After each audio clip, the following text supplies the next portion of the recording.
Catch us Monday through Thursday from 5 to 7 p.m. on the Centex Sports Network and Infinity Sports. What's going on, everybody? Welcome back into Centex Primetime. I am your host, Jalen Gillis, getting ready to take you through the primetime topics in sports, not just only in the Central Texas area, but from all around the nation. Want to thank everybody for tuning in with us today and all week long here on the show. As always, make sure you guys go over to YouTube, hit that subscribe button, Centex Sports Network / Centex Sports TV on YouTube. Hit that subscribe button.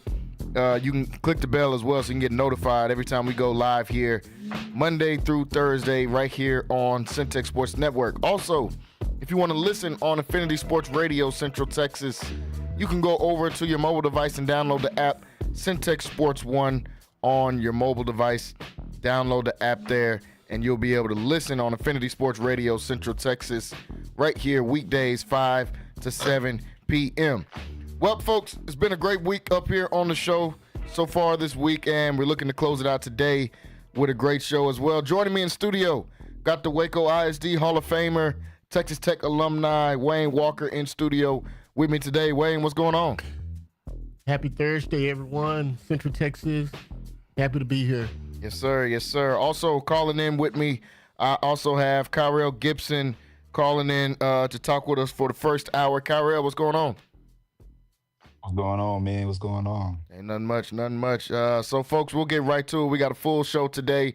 We got a few different topics we have to get through today, starting with, I want to start talking about a local topic here in the La Vega Pirates are headed to the state semifinals once again. This is a team that battled through a lot of adversity this year. They started off the season a little bit shaky in some people's eyes because they played a very tough non-district schedule, but since then, they have turned it all the way around, man. They finished district undefeated. They had a really good run in district play. This is a team with a good mix of upperclassmen and lowerclassmen as well. Coach Don Hyde doing a phenomenal job, as always, leading this team. And they got a tough matchup coming up on tomorrow in the state semifinals where they're taking on Wimberley out there. But Wayne, just want you to talk a little bit about, you've been able to see this La Vega team a couple times this year, just what you like about this La Vega team and their run they've been able to make to this playoffs. Well, like you said, La Vega is a traditional power, and this is kind of expected of them. Traditionally, good teams are expected to do well. But one thing about this squad is, like you said, they have a mixture. They have some young guys that's balling, and then they got some older guys that's coming up and that's being leaders and balling as well. And they did play a tough non-district schedule, but this team has grown together, and they're playing their best football when it counts most. When it's in November and December is when you need to be playing your best football, and they're doing that. Like you said, they have a tough game, but hey, man, everything is decided between the lines, man. Once you get into the playoffs and you get in December and you playing football, but it's a lovely thing to be playing this late in the year, 2 weeks before Christmas. And, man, good luck to them, and I think they can pull it out, man. Yeah, I think the same. We'll be able to listen to that game. We'll be on the radio broadcast. Make sure you guys are getting ready for that. But can't wait to be able to see this game. Like you said, Wayne, this team has grown all year long. From start to finish, they brought all the things that they learned from those losses earlier in the season throughout the rest of the season. And, man, they are on a heck of a playoff run right now, all the way to the state semifinals. Like you said, it's a great thing to be playing this time of year because you're one of the last teams standing in your division whenever you're doing that. And they made it all the way to the state semis. They're playing against a really, really good quarterback, Cade Stowever. He's been playing great. He just had another 400-yard, 5-touchdown game in their game last week as Wimberley got a win. But this Wimberley team is tough. They're 12-2 on the season. They're battle-tested. They're going to come into this at this point in the year. Everybody's expecting to win state. Nobody's at this point with only 4 teams left in your conference, whether at whatever division it is, 6A, 4A, 5A, whatever it is.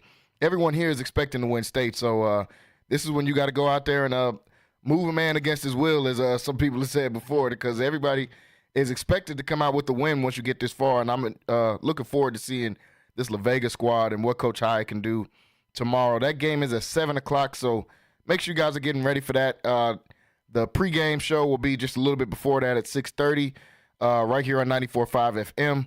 Also will be on Affinity Sports Radio, Central Texas as well. So make sure you guys are getting ready for that. Should be a really, really good one tomorrow. And I know everyone at this point in Central Texas should be rooting for La Vega because they're one of the last teams left standing. No doubt. Out of this greater Waco area. So we're all rooting for the Pirates moving forward. And I want to see them get a chance to play at Jerry World again. I went the last time they went to state. I believe that was maybe 2019, 2018, somewhere in there when they played a Carthage team. So excited to be able to get to watch this team again, and hopefully they'll be back at Jerry World once again. So that is tomorrow at 7 o'clock, folks, like I said. So make sure you guys are getting ready for that. You can catch all the action right here on 94.5 FM. Well, like I said, it's been a super busy week in sports, guys. There's a lot of topics going around. We've got Bill Belichick signing with North Carolina Tar Heels. We'll talk about that in a little bit.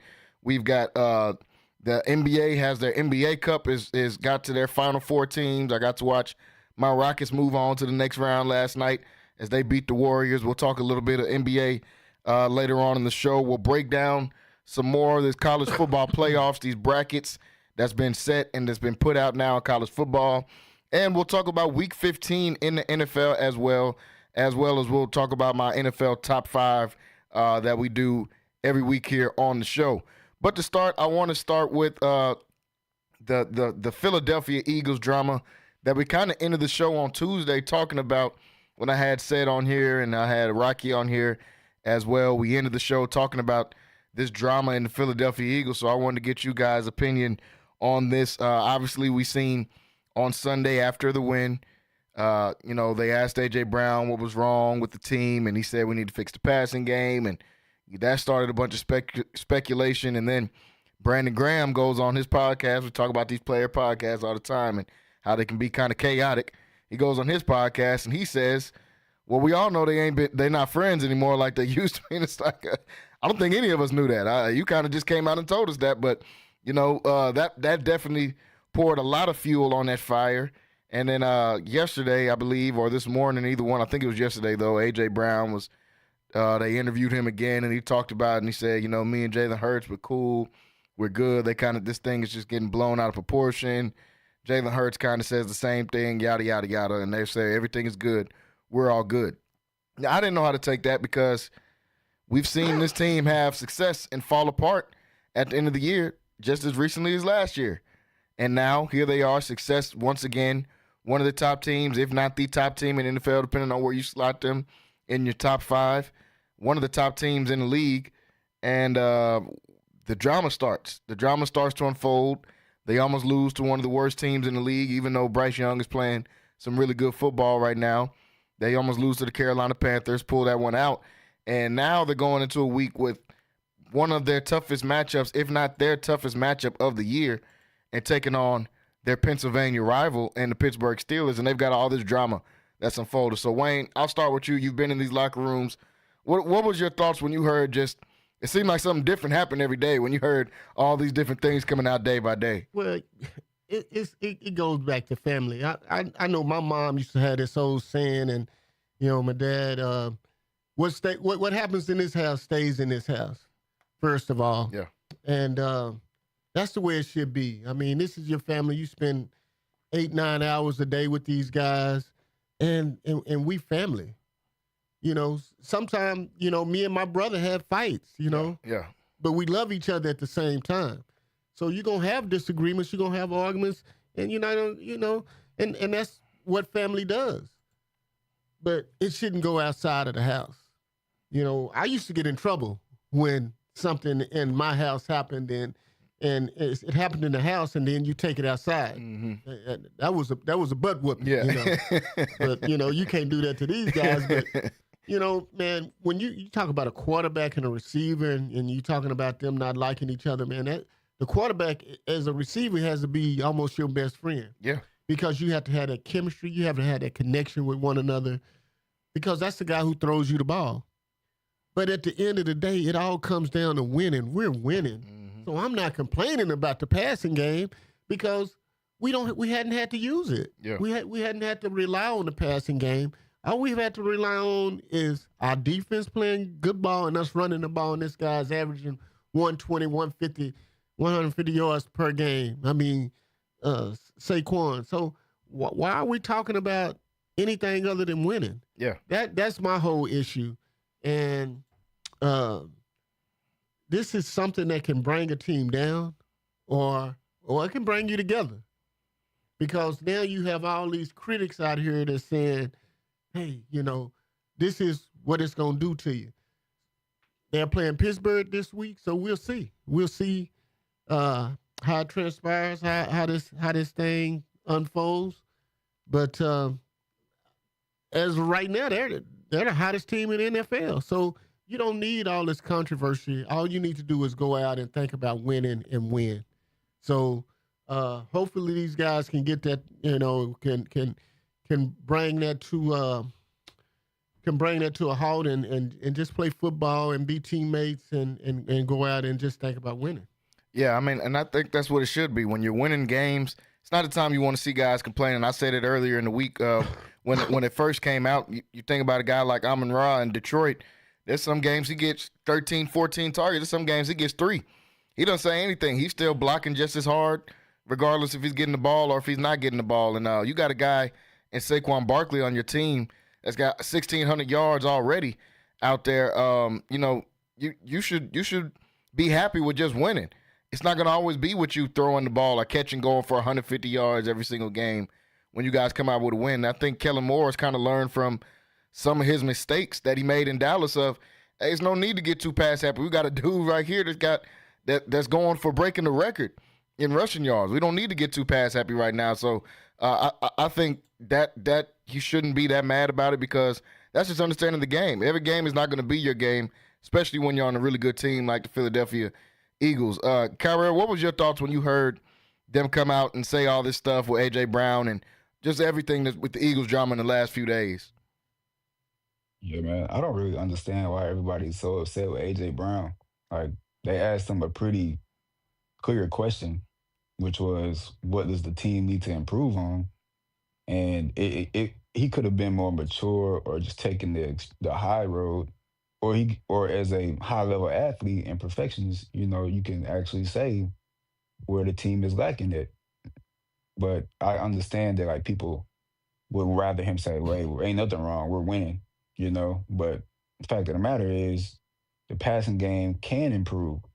So everybody's having a problem with AJ Brown saying he should have kept his mouth shut. But the passing game can improve. Like, so you want him to lie is what y'all want. Yes. That's what see, but I can't take a problem. I have a problem with that because if you ask him where can the offense improve and he says passing, then that's just answering the question. Like, I think and everybody could see that, if Saquon and if they win in games, that's all fun and that's all great, But if you ask me a specific question, hey, what can we improve on? Run blocking, whatever, whatever the category is, that's what it is. Now, the issue for me is why is the third down DN talking? Like, you're not even a every down DN, man, and you offering up your opinion on some injured reserve on now. On reserve. You're a reserve. You're not even the third down DN. Like, at least Von Miller still got a role. Like, you just sometimes third down DN. They should have cut Brandon Graham immediately, because now y'all in the cycle. I guarantee you, AJ Brown is gonna come out here. They're going to get his targets, and it might cost them a game because they're going to force him the ball. They're going to get away from the formula. They did the same thing last year when he was complaining about not getting the ball. But to be honest with you, I see what he's talking about.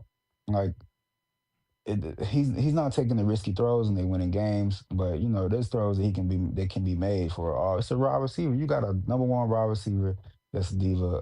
Amon-Ra St. Brown, man, he don't complain, but I don't think he got too much of a personality, man. Really, I watched that podcast, man. He's very stoic. AJ Brown's not that type of receiver. No. He's just not like this dude complaining every year, you know.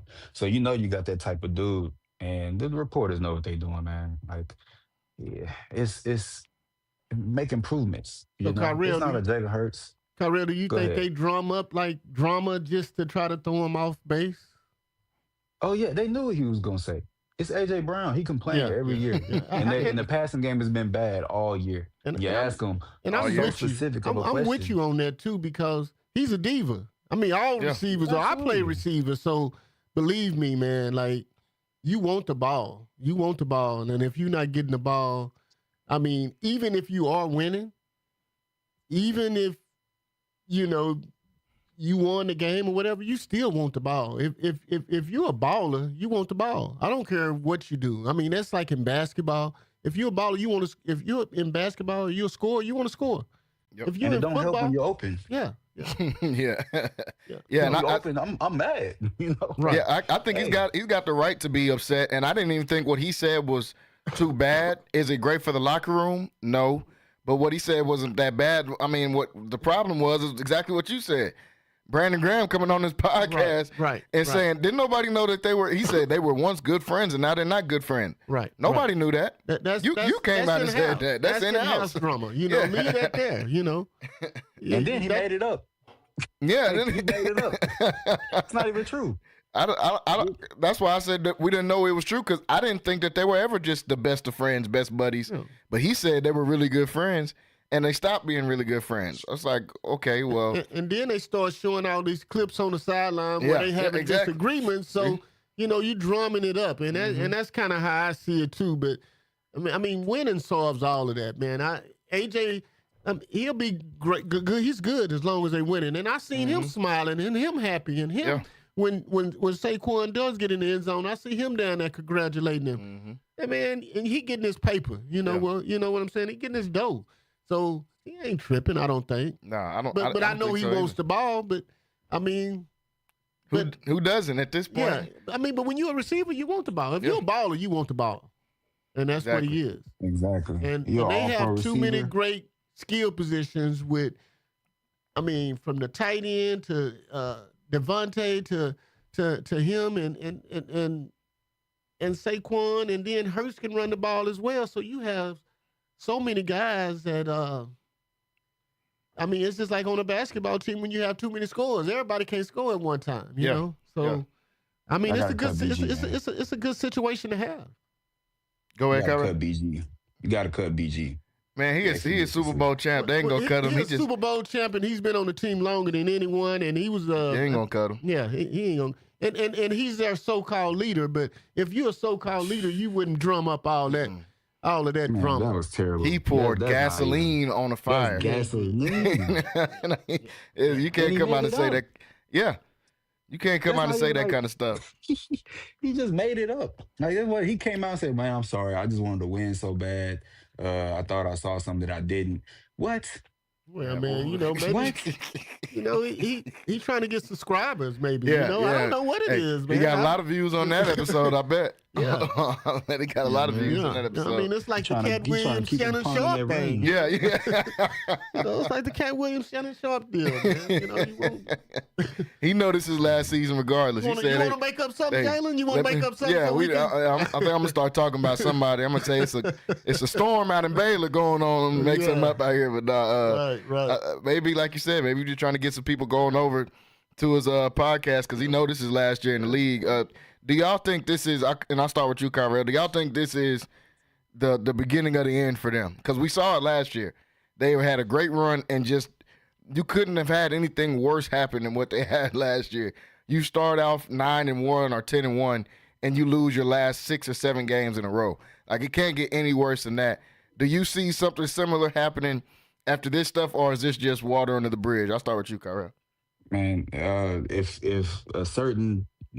26 wasn't there, yes. Yeah. But the 26 is the ultimate Band-Aid. That's why, this story is going to blow over because they're going to keep winning games because they got 2-6 back there.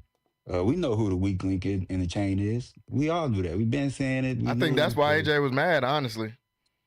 Yeah. What do you mean? I think the frustration is just like, man, it's like sometimes he's just looking and like Jalen Hurts isn't that good in his opinion. I think if there was a beef or whatever, I think that's the only thing. I don't think it's anything personal. Jalen Hurts not even a unlikable guy.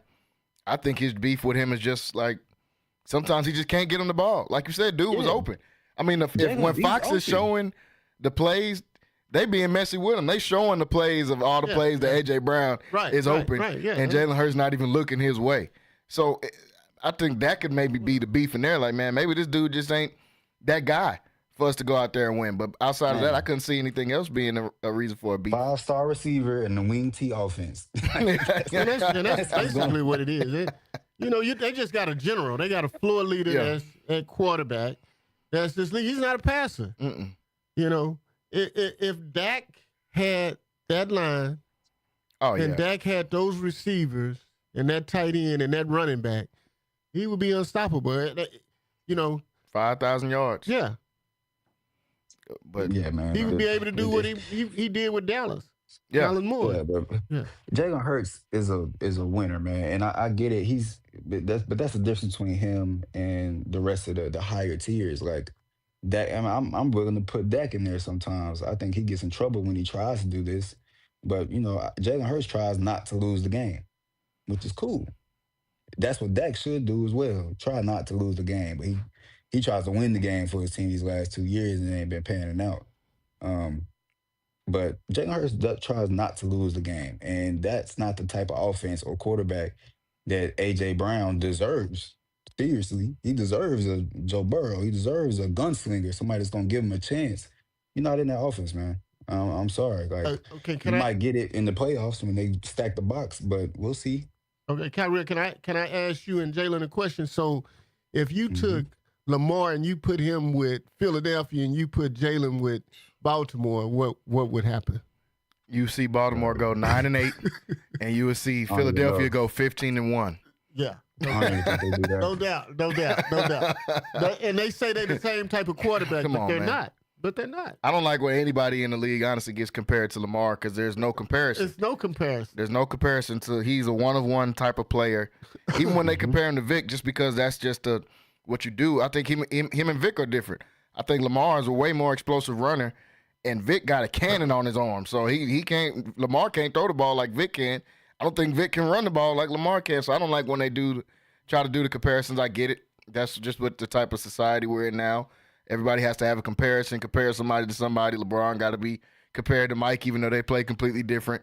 Everybody got to be compared to somebody. Mahomes got to get compared to Brady, and they play completely different. So yeah, but Jalen is just a good quarterback for Philadelphia. I don't even think he's a top 15 quarterback to me. No, to be honest with you. He might be 15. 15 in that 14. system, yeah, he's 15. He goes there, or if he goes to the Pittsburgh Steelers, he'll be 15. He'll be somewhere. But if he goes to Cleveland, what is he going to be? 28? Quick question. 27. Quick question. Yeah. Where y'all have him compared to Baker? Higher or lower? I have them about even, to be honest. Yeah. With you. I have them about the same type of quarterback. But right now, I'd even take Baker before I take, because he can use his legs. That's what I was about to say. I'll take Baker. I think he's a better passer. He's a much better passer. Wilson. Yeah. So I mean, that's what I'll take Jalen Hurts over Russell Wilson. I ain't gonna go that far. I think Russ can have his moments.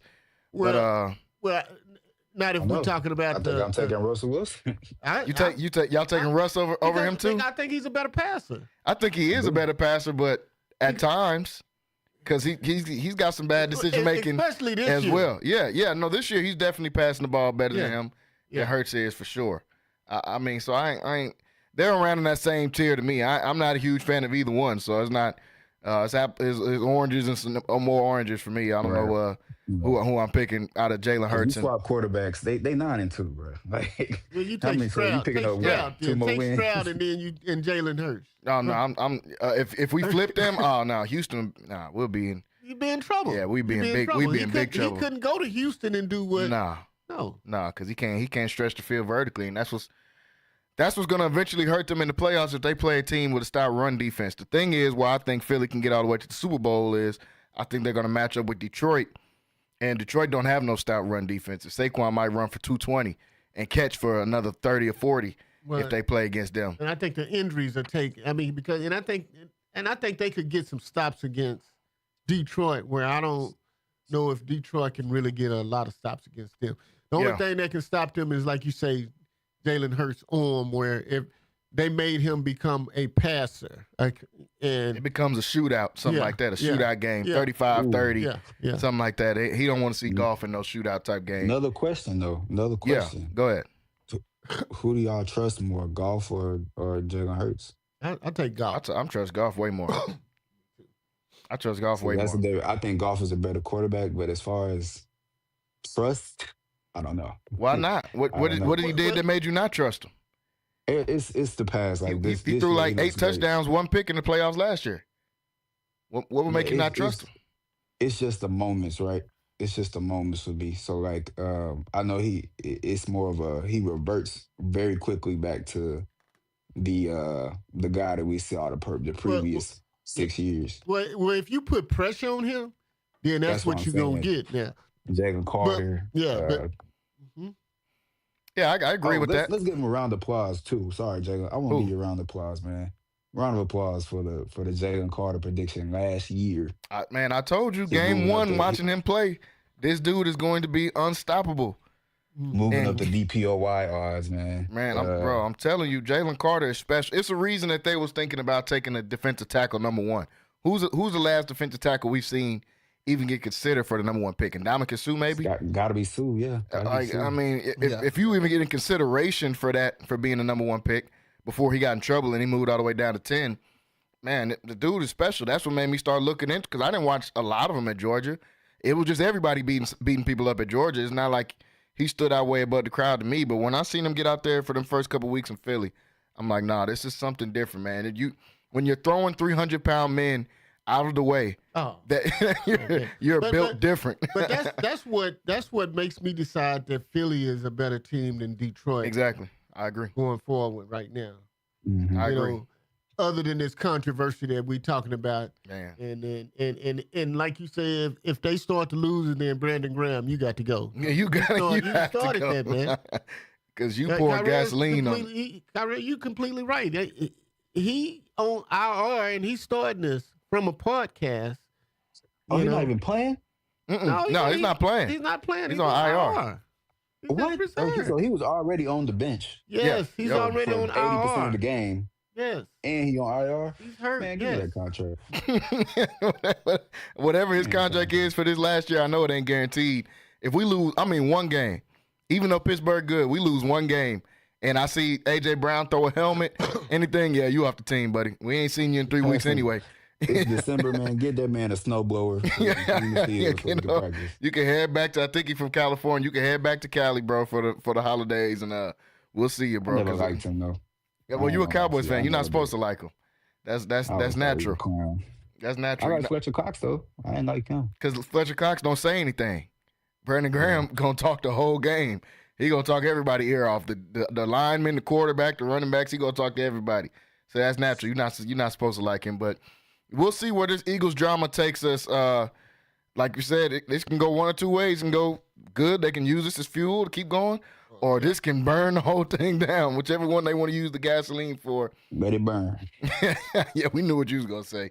You ready for the Eagles to fall off. The Eagles, like we said, we'll see where they go. They got a super important game coming up on Sunday, and we'll talk more about that game and some more of these games in week 15 later on in the show. Folks, we got to take a break. When we come back, we'll talk some more news here on the show. So stay tuned, stay locked in.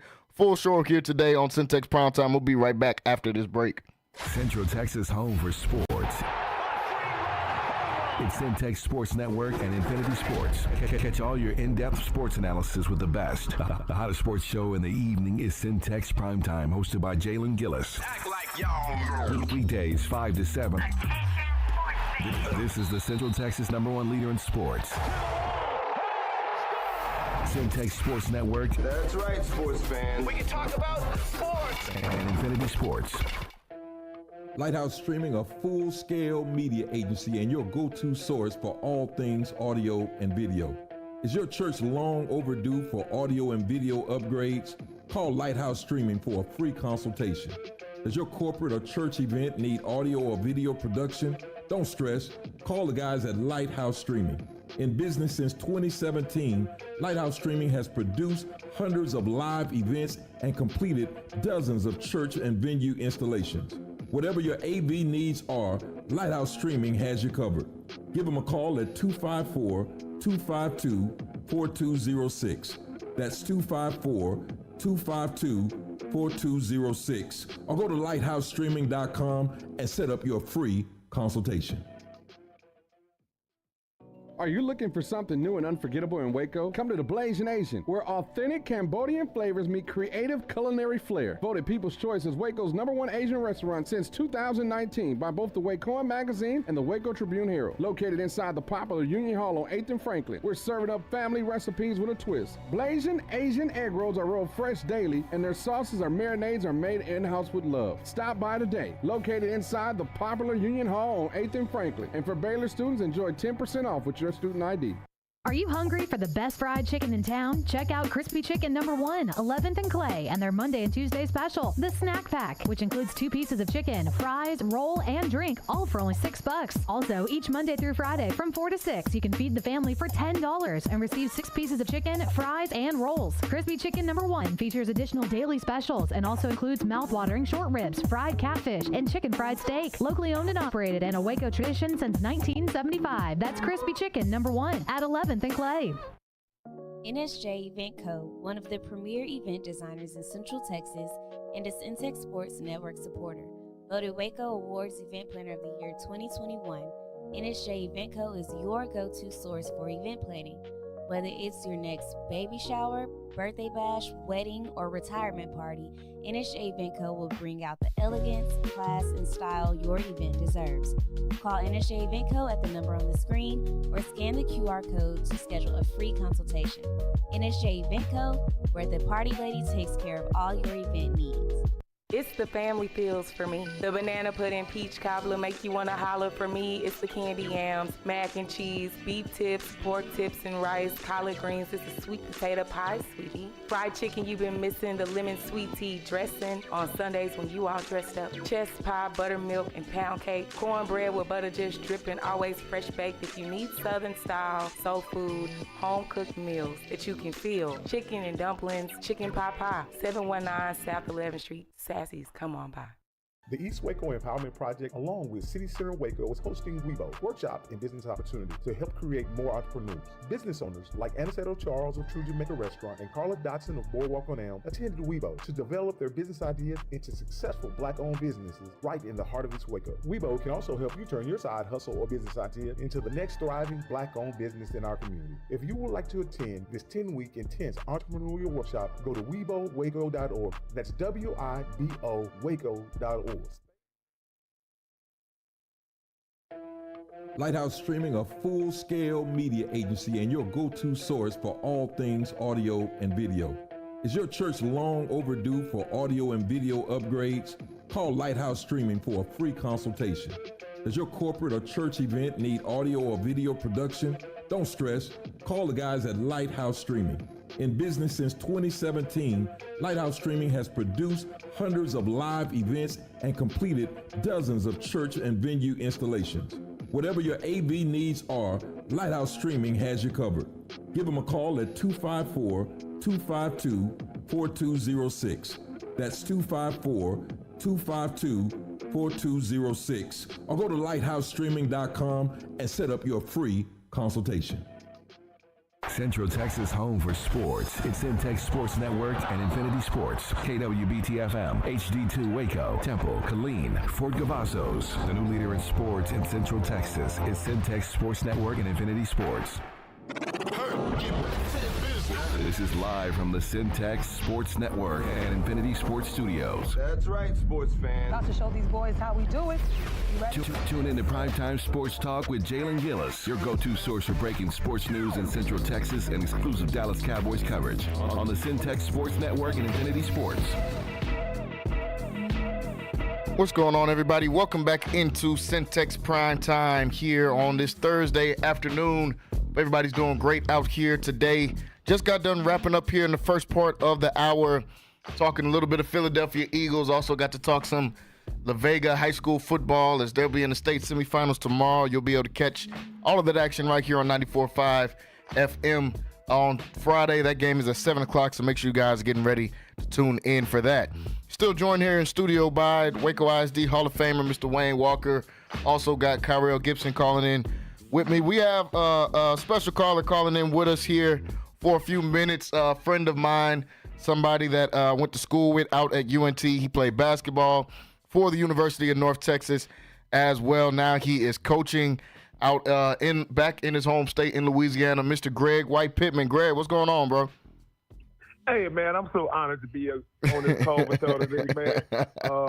I've been wanting to do it for a while, man. No, for sure, bro. I appreciate it. Well, while we got you on here, man, got to talk a little bit NBA. I know you don't want to talk about your Saints, so we'll just talk a little bit of NBA right now. We'll keep it cool and talk a little bit of NBA right now.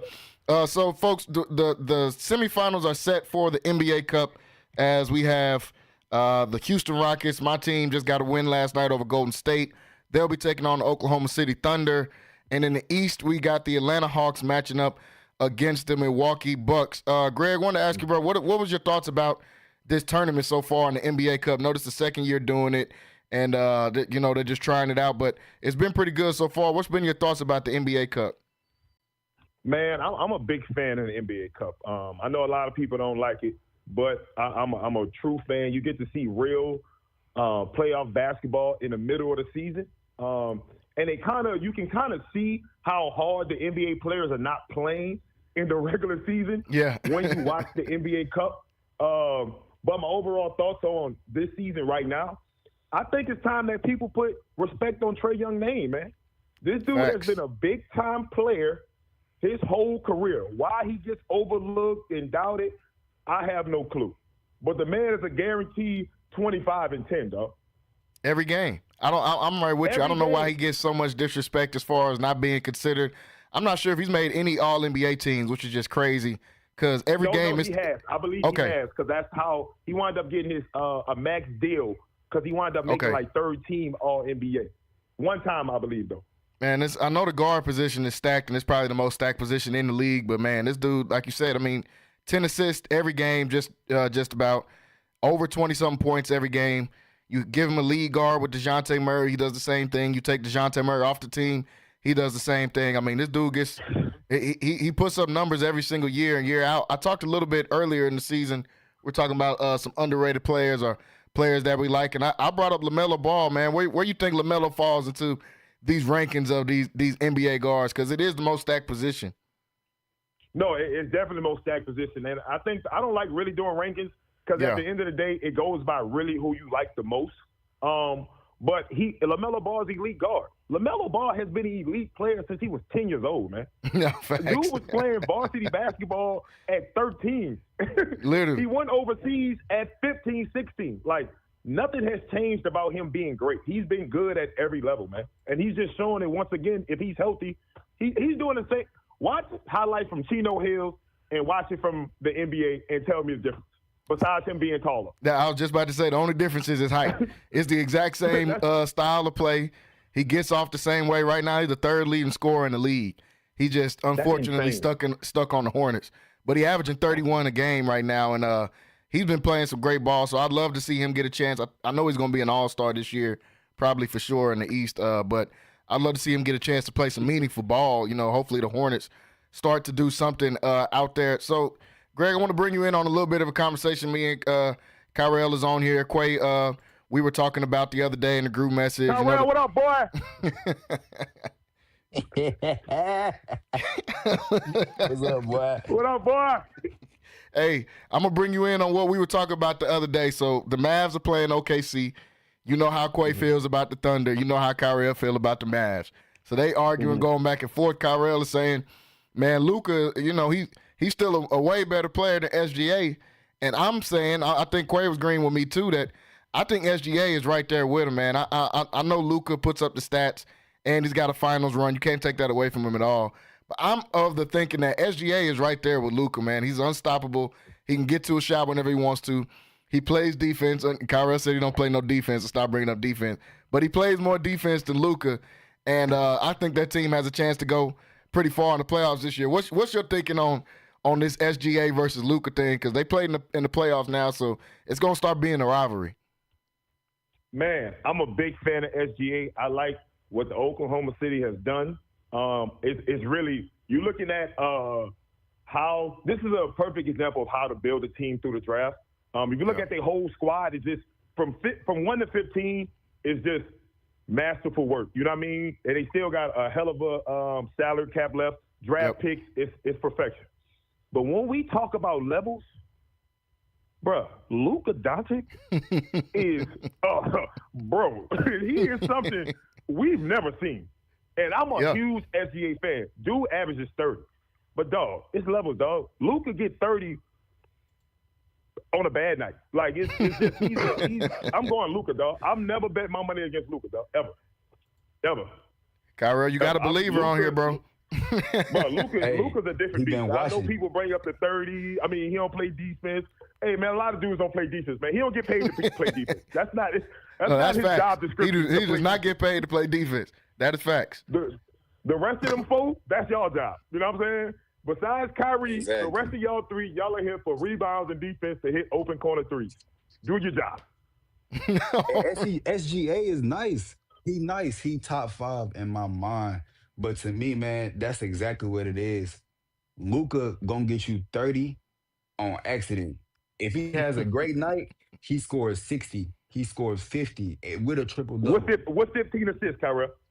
with a 15 assists, a triple double, passing out of double teams. It's crazy. SGA's best night. What's his career high? 45? Probably. He touched 50. Like his offense, his mid-range game is probably Hall of Fame gold badge if we want to go take it back. And he's there. He is right there. But to me, man, he not competing for that top spot. Luka is. Because y'all can say Jokic, you know I'm going Luka, but whatever. Hey, don't nobody run the court like Luka on offense, man. And when he want to play defense, he get his stops. I think the other night, man, we just ran into a team that, hey, they wanted that game. The Mavericks ain't care about that game, man. PJ Washington being out, if he's out, ain't no physicality on us. We ain't worried. Like, they soft without PJ. And you saw, man, everybody all over the media, PJ out? Yeah, Shea finna go for 40. Like, yeah, because ain't nobody else finna. Najee Marshall not finna guard him out there. So once PJ Washington out, that leaves out a lot of the defense on there. So looking at this Western Conference, because I don't really got to bring up the East. I think Boston is coming out the East, even though Cleveland is really good. And I think once Orlando gets healthy, I don't think anybody wants to play Orlando right now. I didn't know Jalen Suggs had this type of bag. Now that Franz Wagner went out. You didn't know that when they gave him $150 million? No, I didn't. I thought he was going to be more of a floor general, plays defense, can get you 20, but him getting 30 balls on whoever now that Franz and Paolo was out, I didn't know Jalen Suggs was still like that, but obviously he is. We know what Franz Wagner can do. He stepped up in a huge way on both sides of the ball. I didn't know he was that elite of a defensive player until this year. And then Paolo, I've been saying I think he's one of the best players in the league. I was mad when he got left off the Olympic squad. Some of them games wouldn't have been that close. I feel like you put him – he's just a straight dog. He's going to get a bucket wherever you put him on the court, whoever you put him in there with, he's going to get a bucket. So Orlando's going to be dangerous. But looking at this West, man, this West is loaded. Obviously, Oklahoma City sitting at the top. Memphis is back in the running of things with Ja in here. Obviously, Luka and them came out of the West last year. Steph Curry still sticking around in here with the Warriors.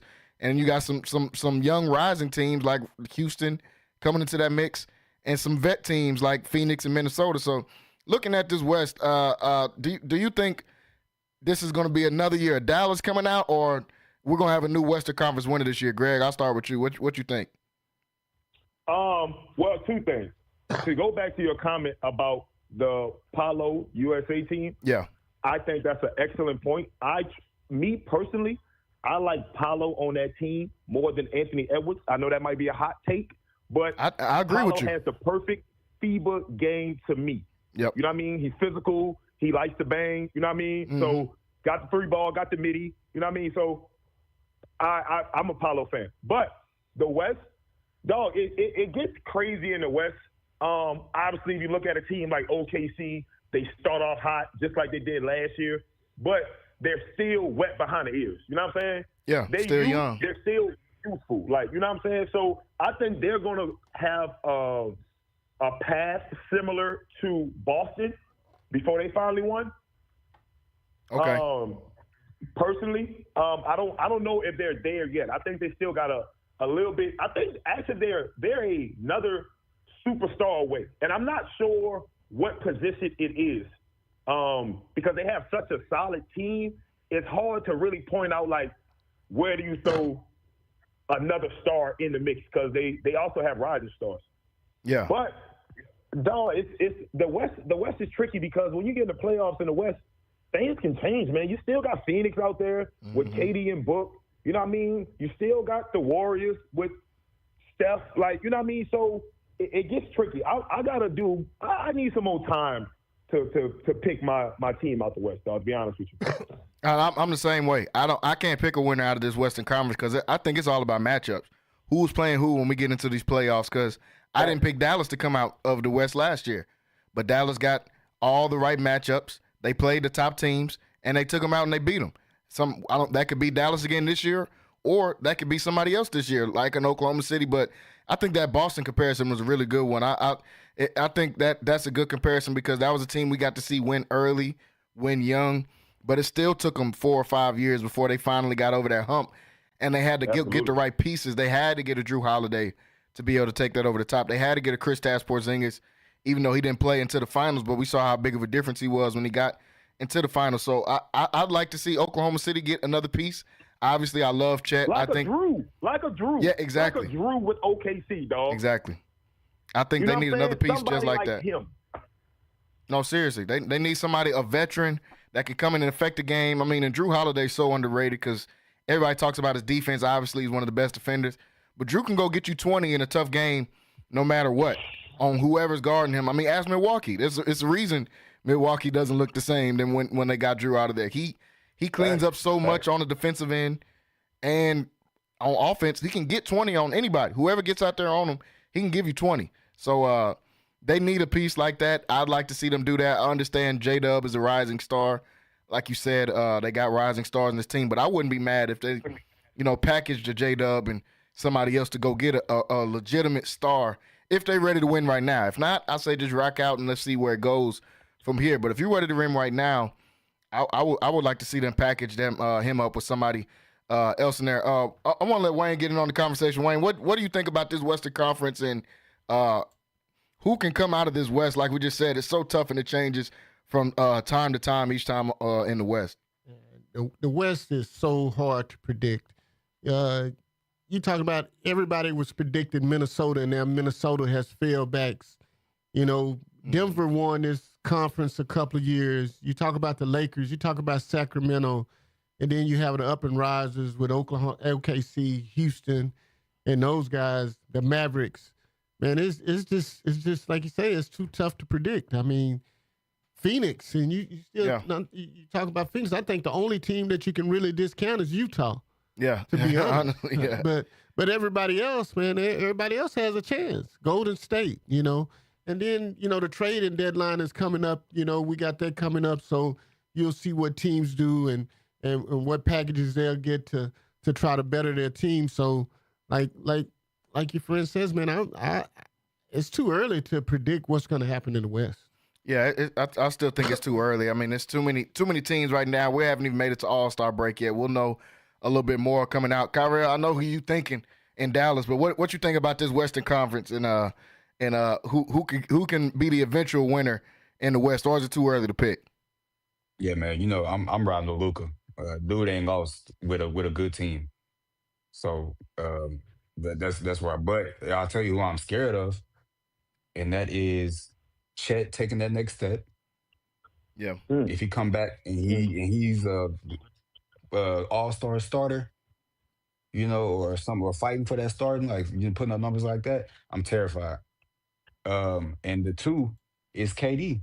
You were spot on at the beginning of the season that team needed a point guard, and when they got it in that run that I saw when they were healthy, when they were healthy. Another underrated player, by the way. Super underrated. Greg, I was talking about him at the beginning of the year. He don't get a lot of love, but he's Hall of Fame numbers as far as assist to turnover ratio. He's got one of the best in NBA history. So that was like the perfect guard what Phoenix needed in that situation. But yeah, KD and Chet, man. That's what I'm scared of. That's it. I really don't think the West is that deep. With Jokic being out there, Chet doesn't have a chance to be an all-star starter. Yeah, no doubt. He top 5 in assists, rebounds, and Anthony Davis. And Anthony Davis. Yeah, AD been playing great too. What about Memphis? What do you think about Memphis? I'm not worried about Memphis at all. You think it's still too early for them? Yeah, they need a lot of pieces. He said first round exit.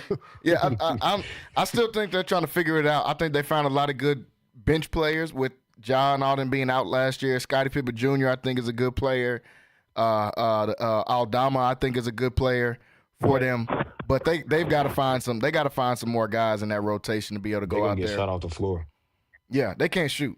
That's what I'm scared of happening with all these teams talking about, and that's what I want to ask y'all next before we get off here is a Jimmy Butler thing. Where would y'all like to see him go since they pretty much saying he's on the trading block? But that's what I'm scared of in the team getting a Jimmy Butler is he can't shoot. You stick him out there because I seen one of them was a trade proposed with like Michael Porter Jr.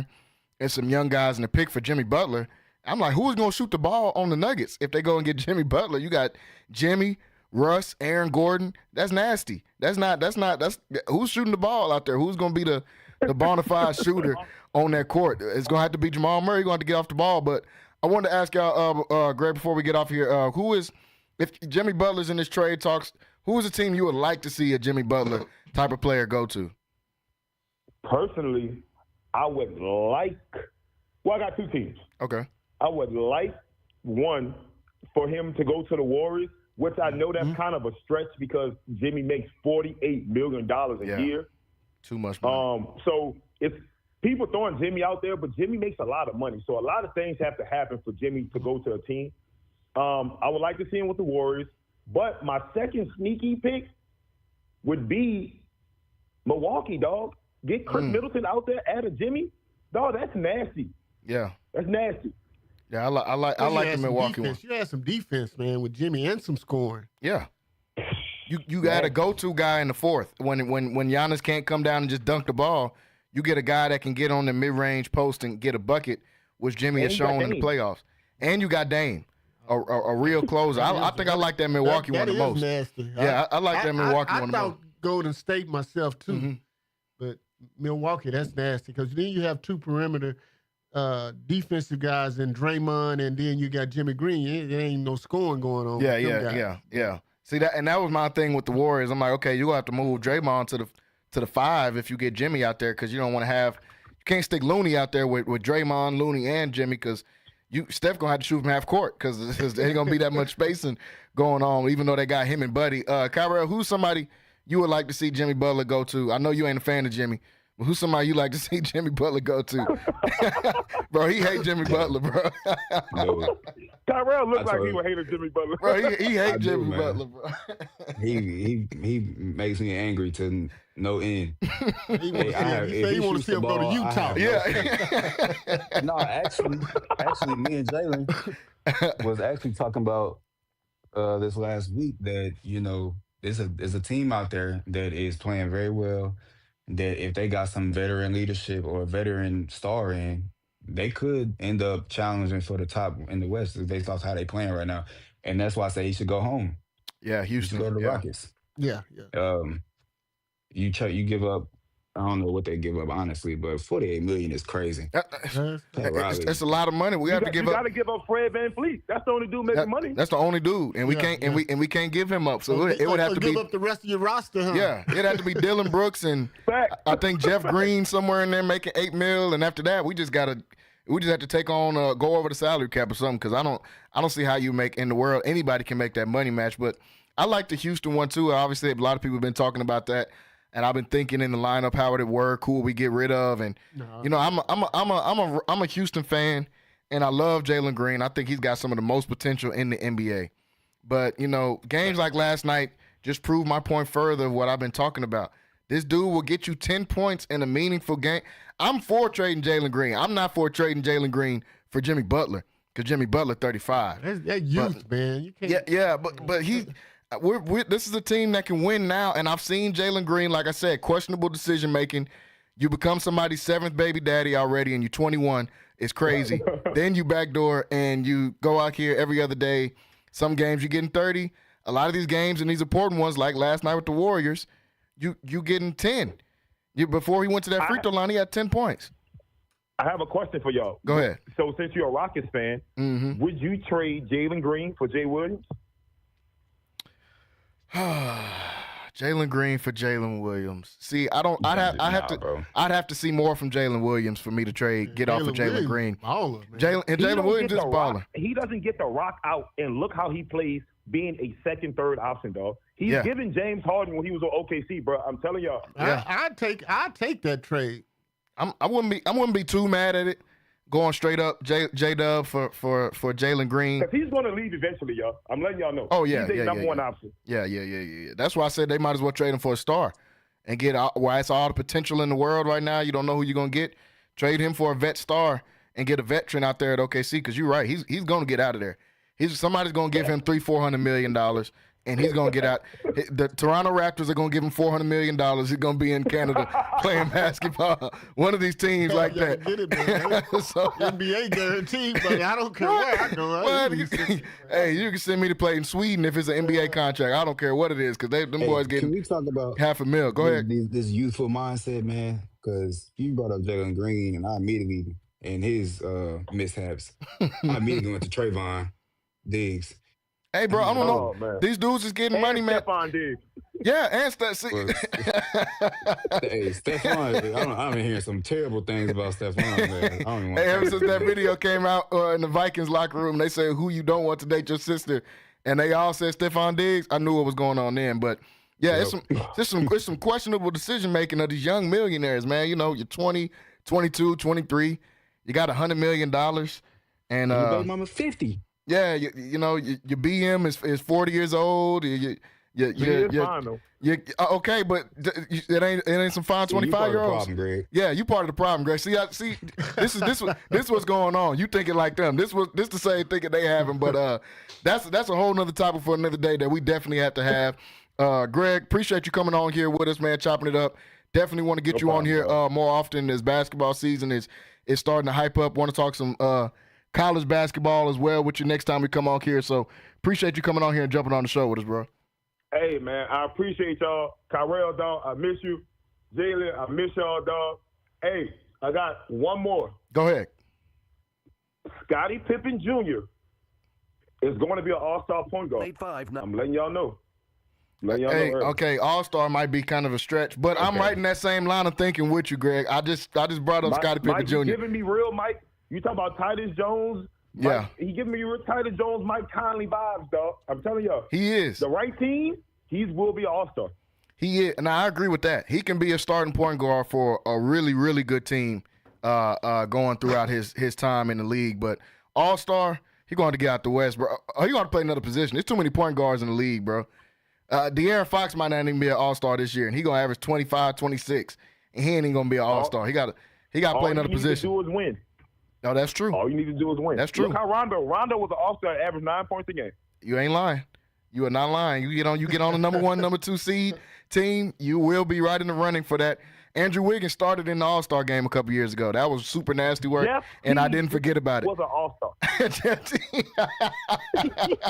Hey, that team was nice, man. He was cold. No, he was cold. But I'm letting you know. But the Hawks was the number 1 seed in the East, and they had like 4 starters. I mean, 4 All-Stars. So Kyle Korver made it too. Situation.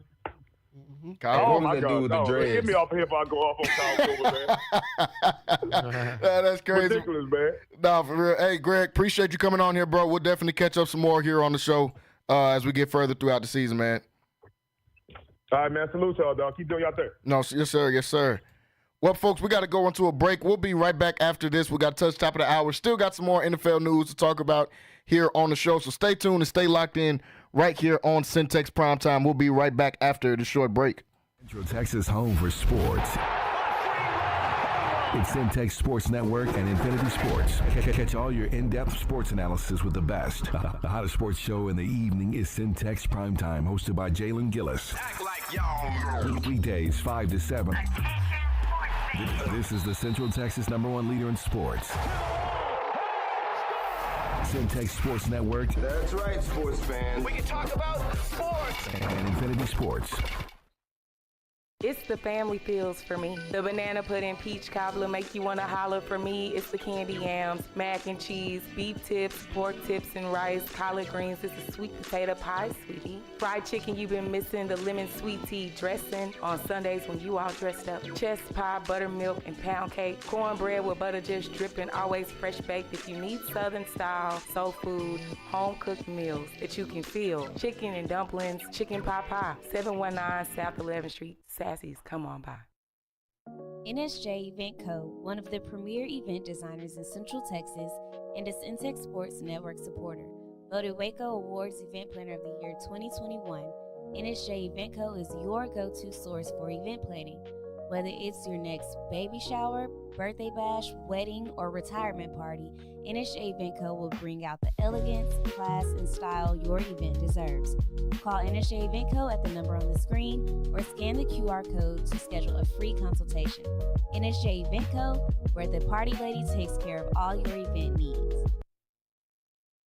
Are you hungry for the best fried chicken in town? Check out Crispy Chicken #1, 11th and Clay, and their Monday and Tuesday special, the Snack Pack, which includes 2 pieces of chicken, fries, roll, and drink, all for only $6. Also, each Monday through Friday from 4 to 6, you can feed the family for $10 and receive 6 pieces of chicken, fries, and rolls. Crispy Chicken #1 features additional daily specials and also includes mouth-watering short ribs, fried catfish, and chicken fried steak. Locally owned and operated and a Waco tradition since 1975. That's Crispy Chicken #1 at 11th and Clay.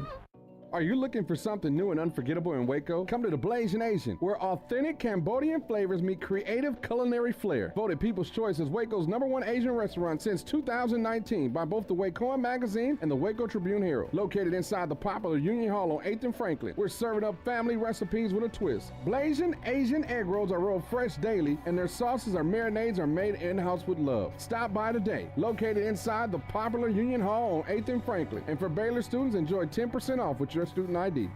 Central Texas home for sports. It's Centex Sports Network and Infinity Sports. KWBT-FM, HD2 Waco, Temple, Killeen, Fort Cavazos. The new leader in sports in Central Texas is Centex Sports Network and Infinity Sports. Holy Jesus. What is that? It's time to get in the game. Do you know what time it is? Tune in to Primetime Sports Talk with Jalen Gillis. Truly, you are nothing. Your go-to source for breaking sports news in Central Texas and exclusive Dallas Cowboys coverage. Start it up, let's go. Catch us Monday through Thursday from 5 to 7 p.m. on the Centex Sports Network and Infinity Sports. What's going on, everybody? Welcome back into Centex Primetime, hour number 2 here on the show today. I want to thank everybody for watching with us so far today and all week long. It's been a fun week up here on the show. As always, make sure you guys going over to YouTube, hit that subscribe button. Centex Sports TV over on YouTube. Hit that subscribe and click that bell so you can get notified when we go live here 5 to 7 p.m. weekdays. Also, download the app on your mobile device, Centex Sports 1 on your mobile device. You can listen to this on Infinity Sports Radio, Central Texas.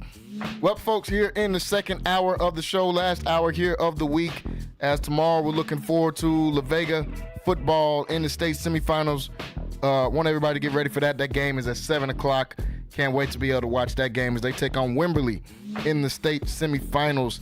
Just got done wrapping up in hour number 1 talking about the La Vega Pirates, talked a little bit of Philadelphia Eagles, got to talk some NBA as well, as we had Greg White-Pittman jump on here on the show with us. I want to appreciate him for jumping on. Still joined in studio by Wayne Walker as we look forward to some of these quick takes before we jump into some football talk here on the show. Well, we just seen, before we talk about some more football, we just seen Juan Soto sign one of the most ridiculous contracts that Wayne, that I've probably ever seen. 15 years, $765. I mean, what are we, a couple years away from somebody in baseball signing for $1 billion? Man, at this point? Yeah, I mean, you got two Shote, and then you got him, and salaries do nothing but rise. So this is a trend that'll go that'll move forward, and and salaries will increase, man. When you have the next best thing come up. Yeah.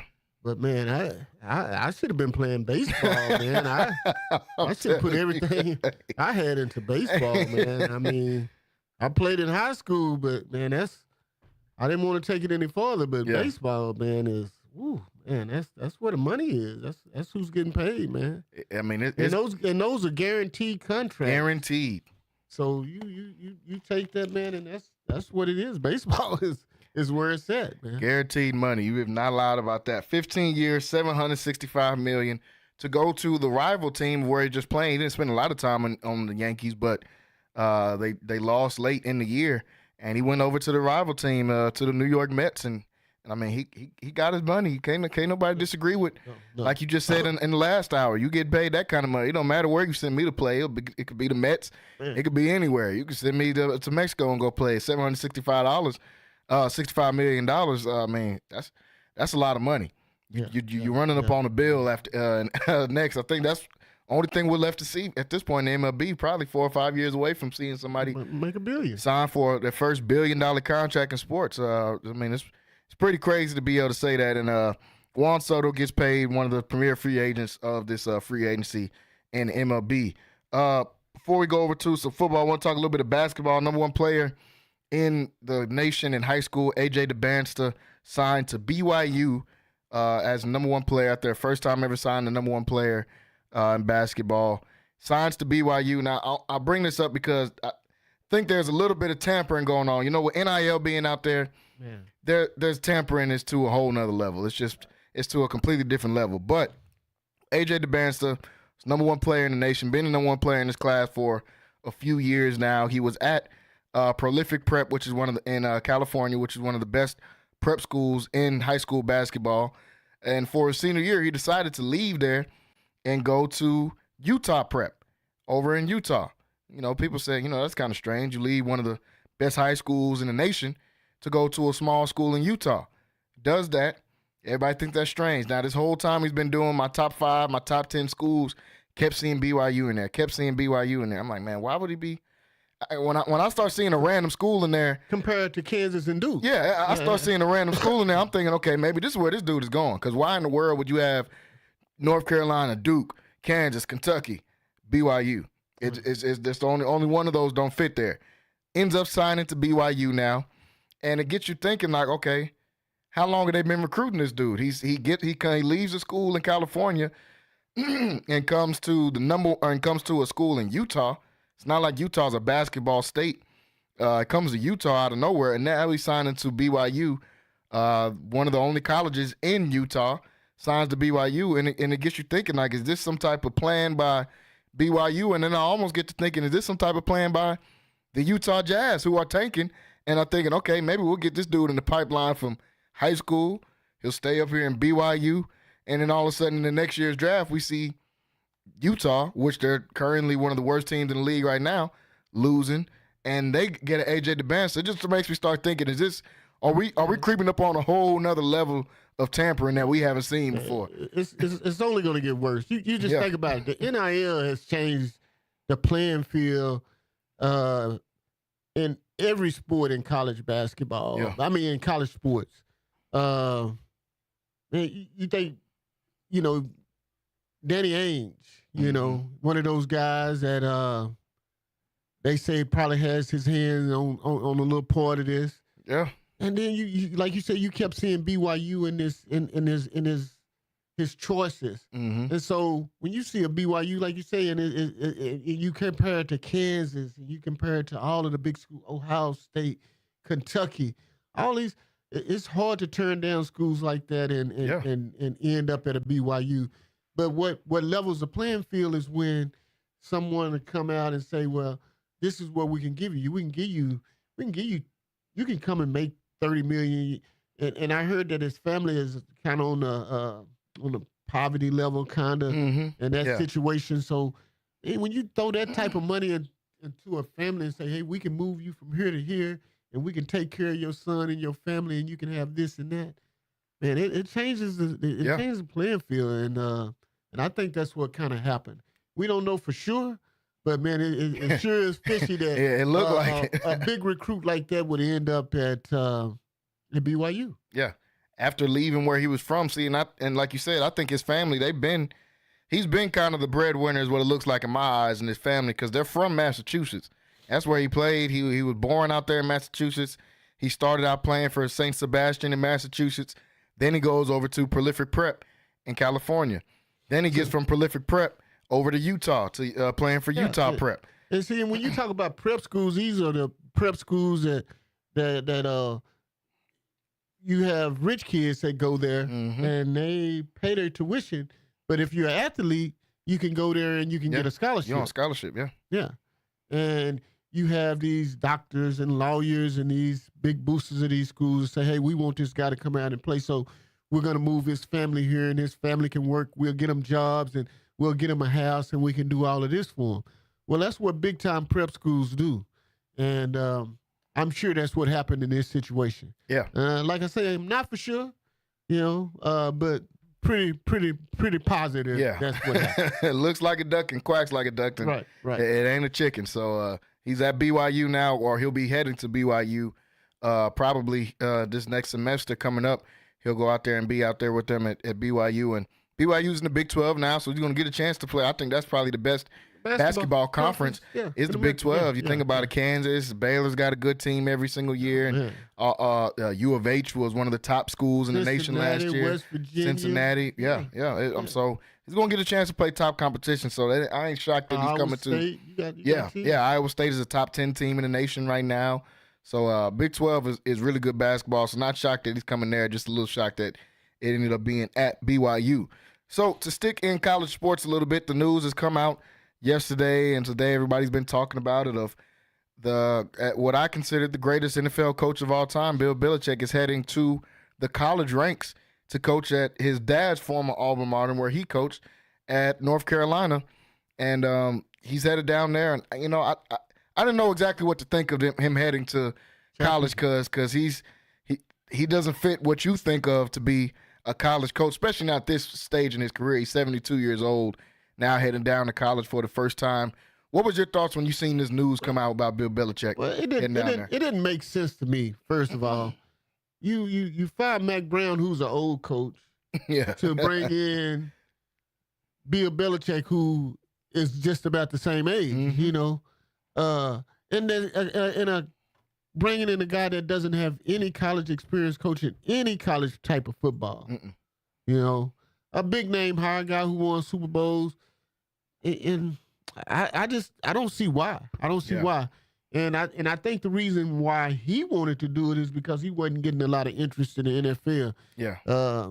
Thinking that the Cowboys are going to probably bring back Mike McCarthy. Mm-hmm. So that opportunity is gone.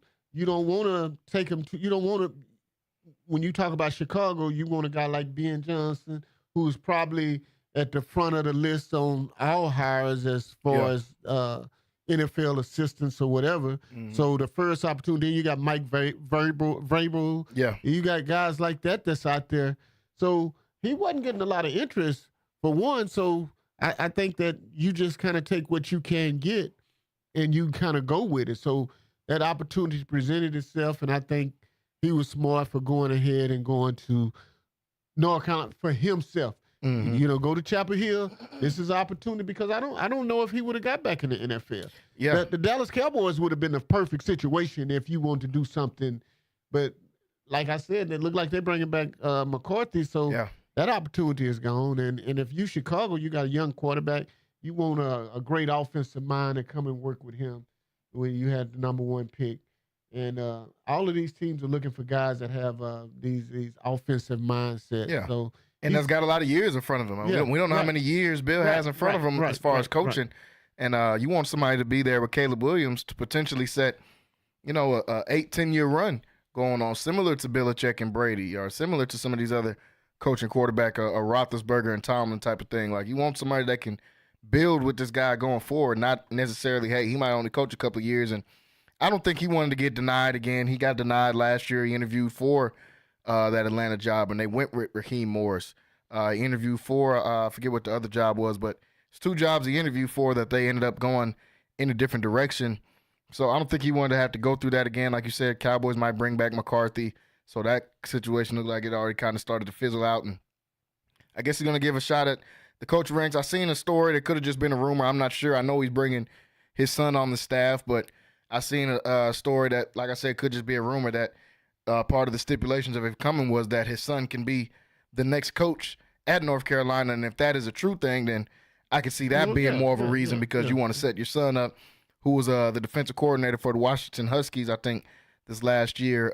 You want to set him up moving forward. He's bringing Mike Lombardi in there as well to be, I think, president of football operations there for North Carolina. So it could it work? I'm not sure. This is your guess would be as good as mine, anybody's guess, because, like you said, no experience in the college ranks and just dealing with a lot of, at this point with NIL, a lot of very privileged 18-year-olds that have a lot to say, that this is the social media era is a whole different thing. And I mean, this is something I thought Bill Belichick honestly just wouldn't be interested in. Me too. Chasing around a bunch of kids. It's a surprise to me. Because when you talk about college, you're talking about a whole different atmosphere. Completely different. You got to make sure kids go to class. Yeah.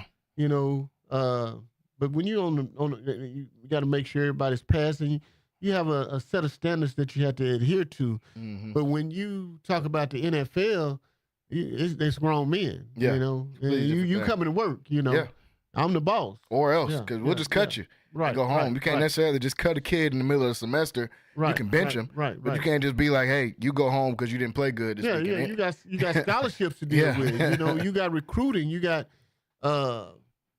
recruiting violations. You have all kinds of things. Yeah, guidelines completely different. Yeah, you have to adhere to, and so he's gonna have to adjust to all of that and get ready for all of that. And when you've been a coach in the NFL for over 40 years, and then you come back and you do this, that's a whole different mindset, a whole different set of rules in regards to coming and coaching the college game. So we'll see how that decides to pan out. He signed a 5-year, $50 million deal, so he's not going to get any shortage on the money side of his deal there. But interested to see how that's going to turn out for him, because North Carolina, it's not like he went to a premier school either. North Carolina is a good school, but Mac Brown thought he could turn that program around. He wasn't able to turn that program around, and it's not like he went to a Penn State or to a Notre Dame where you just automatically going to get 5 stars. You got to put some work in to do that. You got to recruit. You got to recruit, which is something he has not had to do. He's a guy that liked to build through the draft. He didn't even like going and getting free agents. The only one I've seen him get is Randy Moss when he went and made that trade. He wasn't even the guy that liked to get free agents. So this is a completely different stepping stone for Bill Belichick, but he's obviously a great football mind, and we'll see how this works out for him at North Carolina. Staying with college football here, want to go over and get your opinions, man, on this. We've been talking about it all week, this college football playoff bracket that came out on Sunday. I said earlier in the week, I think they got the 12 teams right that they stuck in here. Mm-hmm. I just didn't think they got the order of the teams right. But that's all, your preference at this point, because everybody gets into the playoffs and everybody's going to have a shot or a bite at the apple to be able to get down there to get to the national championship game. So what was your thoughts when you seen the 12 teams and where they were aligned coming out here? I'm like you. I think they got it right. The order doesn't matter, as long as you get in, because you have to win to win the national championship anyway. Yeah. So so it'll get to that. I think Texas has the route to get to the championship. I think they had the easiest. Yeah.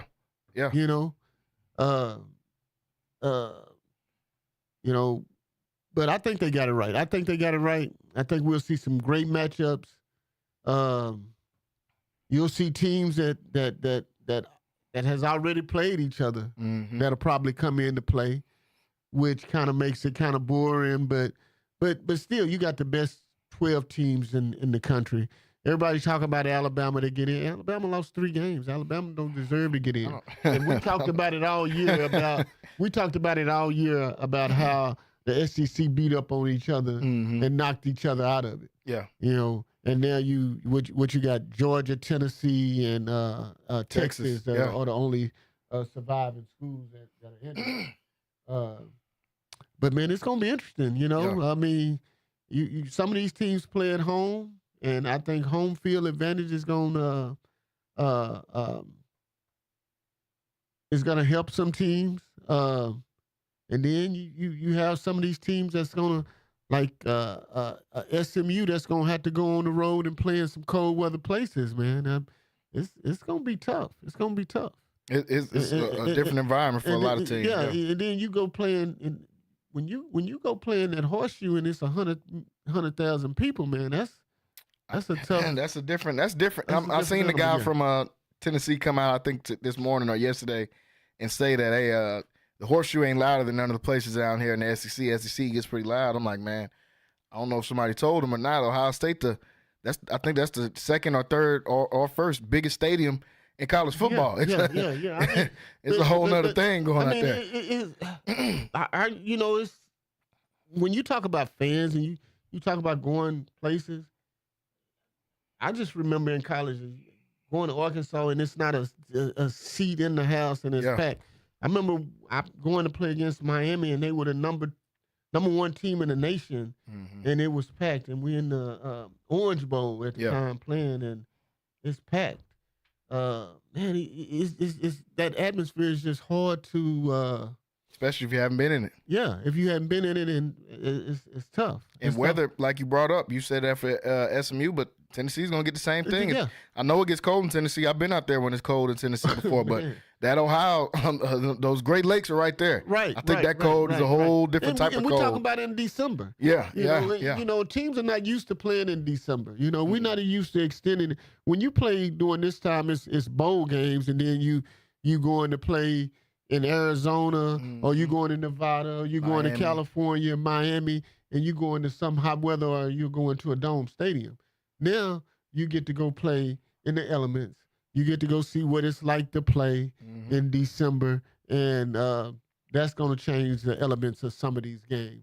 Completely different ball game for them. Looking at some of these matchups early here, just go down the line of these first 4 games that we've got. Some good ones. I believe the first one is going to be Notre Dame and Indiana. I think that's a really good matchup. That one's going to be the first game for the playoffs. They're playing on next Friday, at Notre Dame, which, I mean, is an advantage, but they're both in Indiana. One is in South Bend, one is a little bit more north. And what was your first thoughts about just seeing this matchup right here, Indiana Notre Dame? Well, like I said, I thought Notre Dame was ranked too high the whole year. Agreed. We'll see what they really made of. Yeah. Indiana has been a prolific scoring team until they got to their last to Ohio State. Ohio State.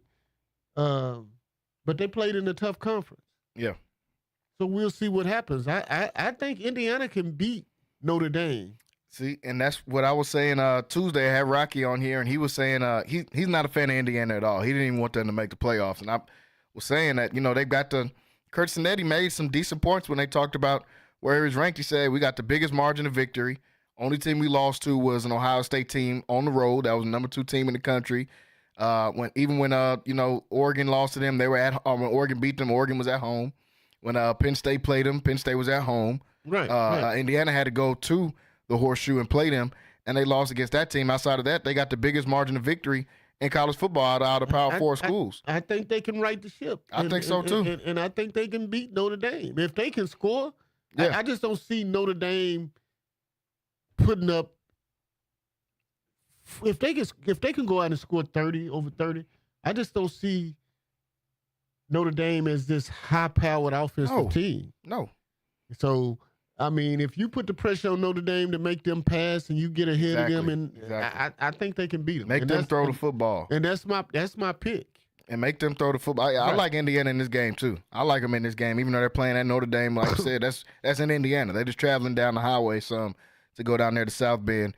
And they don't have anybody on Notre Dame's offense that scares me outside of Jeremiah Love at the running back position. So if you can make them throw the ball, I haven't been sold whatsoever on Riley Leonard this year, even a little bit. Right. Even in the games that they were winning, I wasn't sold on Riley Leonard. So I got Indiana in this game. I like Indiana, and I like their head coach, Kurt Cinetti. I think he brings his attitude to this team, and done a phenomenal job in their first year. The next game after that, SMU at Penn State. This is going to be a really good game. It's at 11 o'clock on that Saturday, playing in Happy Valley at Penn State. It's going to be a whiteout. This is one of the biggest stadiums in the nation. And like you said, that weather is going to play a factor because you're not in the dome. You're outside in December, and they don't even play games in Happy Valley in December. Yeah. And now you have to be out there in those elements. What's your thoughts about this game? It's going to be a tough one for SMU. Oh, yeah. It's going to be a real tough one. You know, I love them. I think they had the fastest team in the nation, SMU. But one thing that slows down speed is inclement weather. Yeah. And with ice and snow on the ground, which I think it will be at that time. Yeah. And somewhere below 30, I think it's going to be tough for SMU, you know, just to get used to those elements.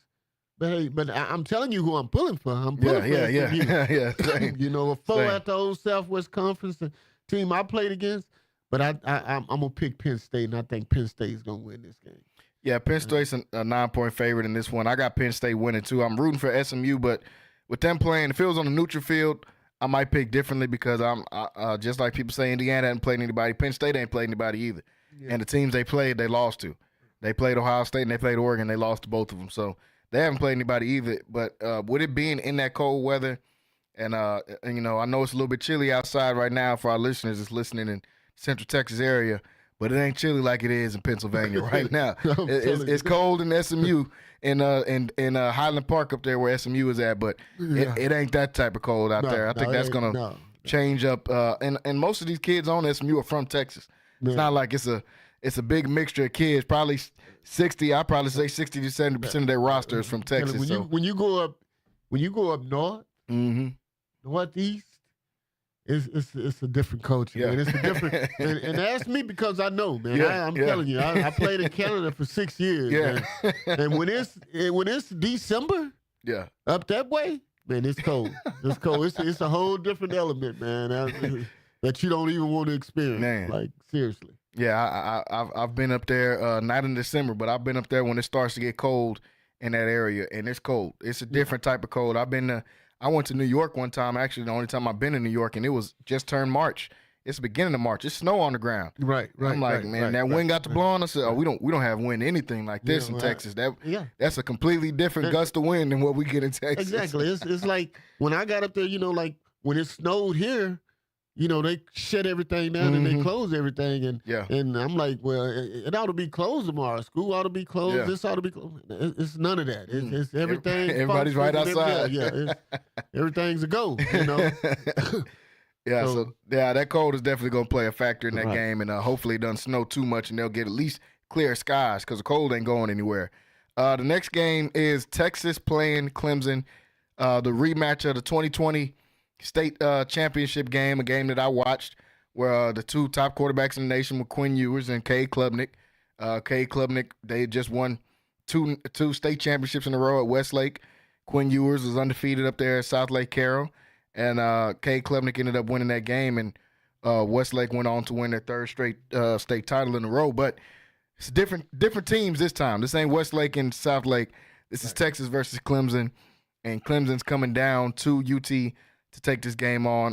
Clemson, team with the worst record that got into the college football playoffs. They were the first one that truly earned their way in as far as winning their power conference championship game, and that's what got them into this playoffs because they weren't going to be in the playoffs whatsoever. Dabo Swinney said after they lost that game that he went into a dark room and turned the TV off until he started getting phone calls saying that they were in because he thought Miami was going to beat Syracuse, but Syracuse ends up upsetting Miami.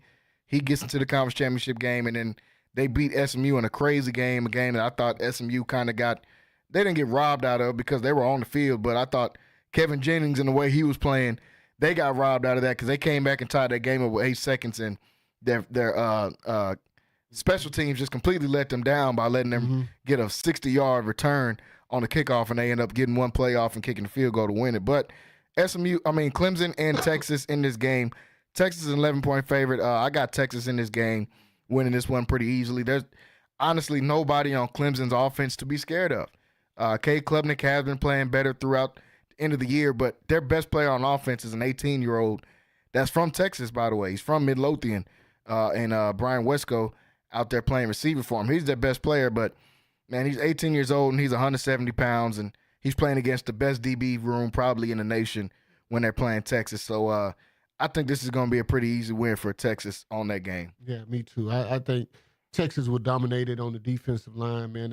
Where they've been doing it all year. Their defense is probably top three, top five in the country for sure. And I think on the same thing on the offensive side of the ball.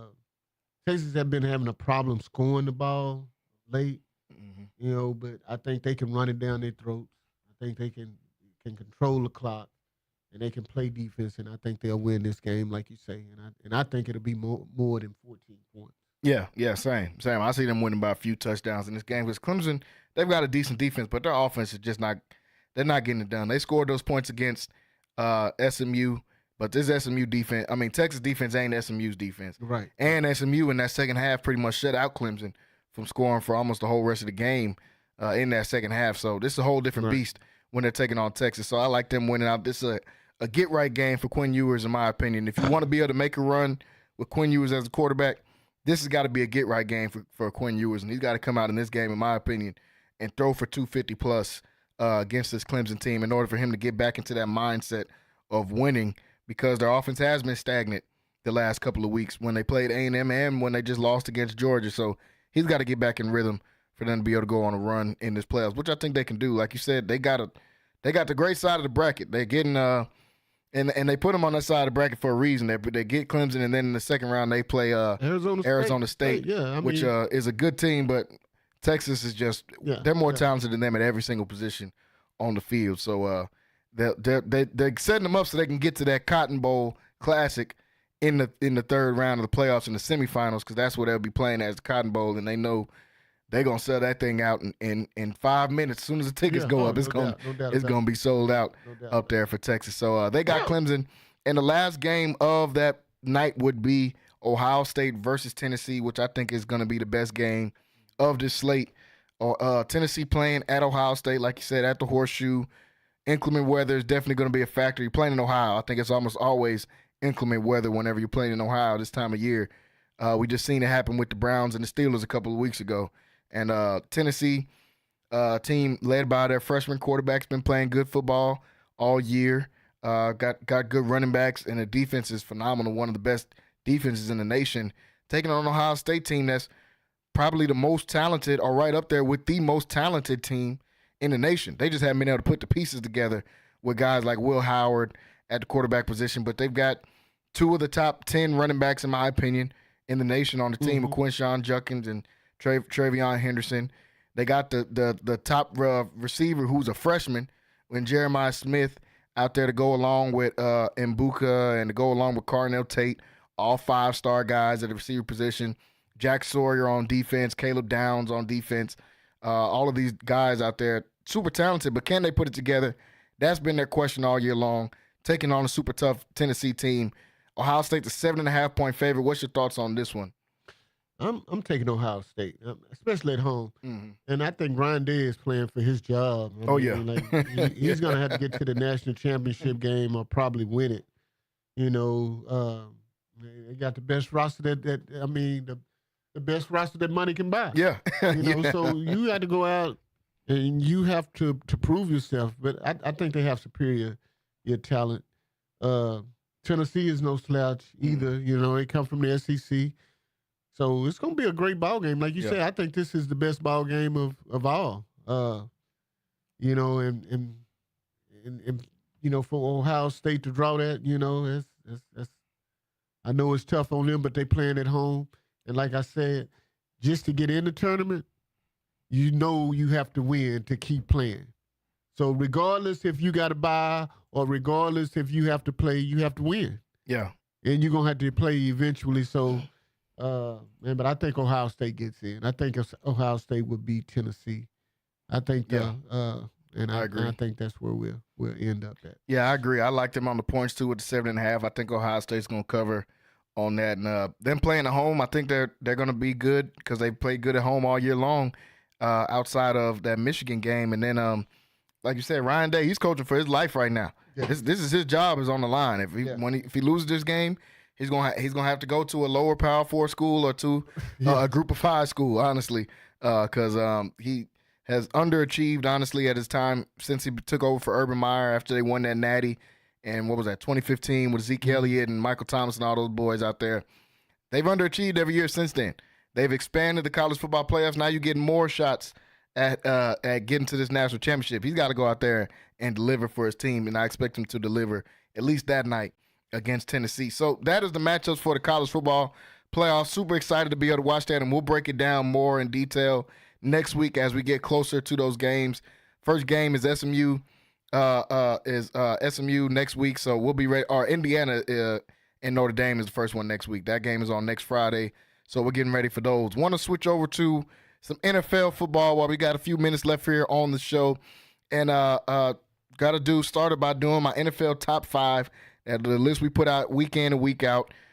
This week we got a little bit of changes, but I was kind of shook up on where to change them up at the top because I love the way Philadelphia has been playing.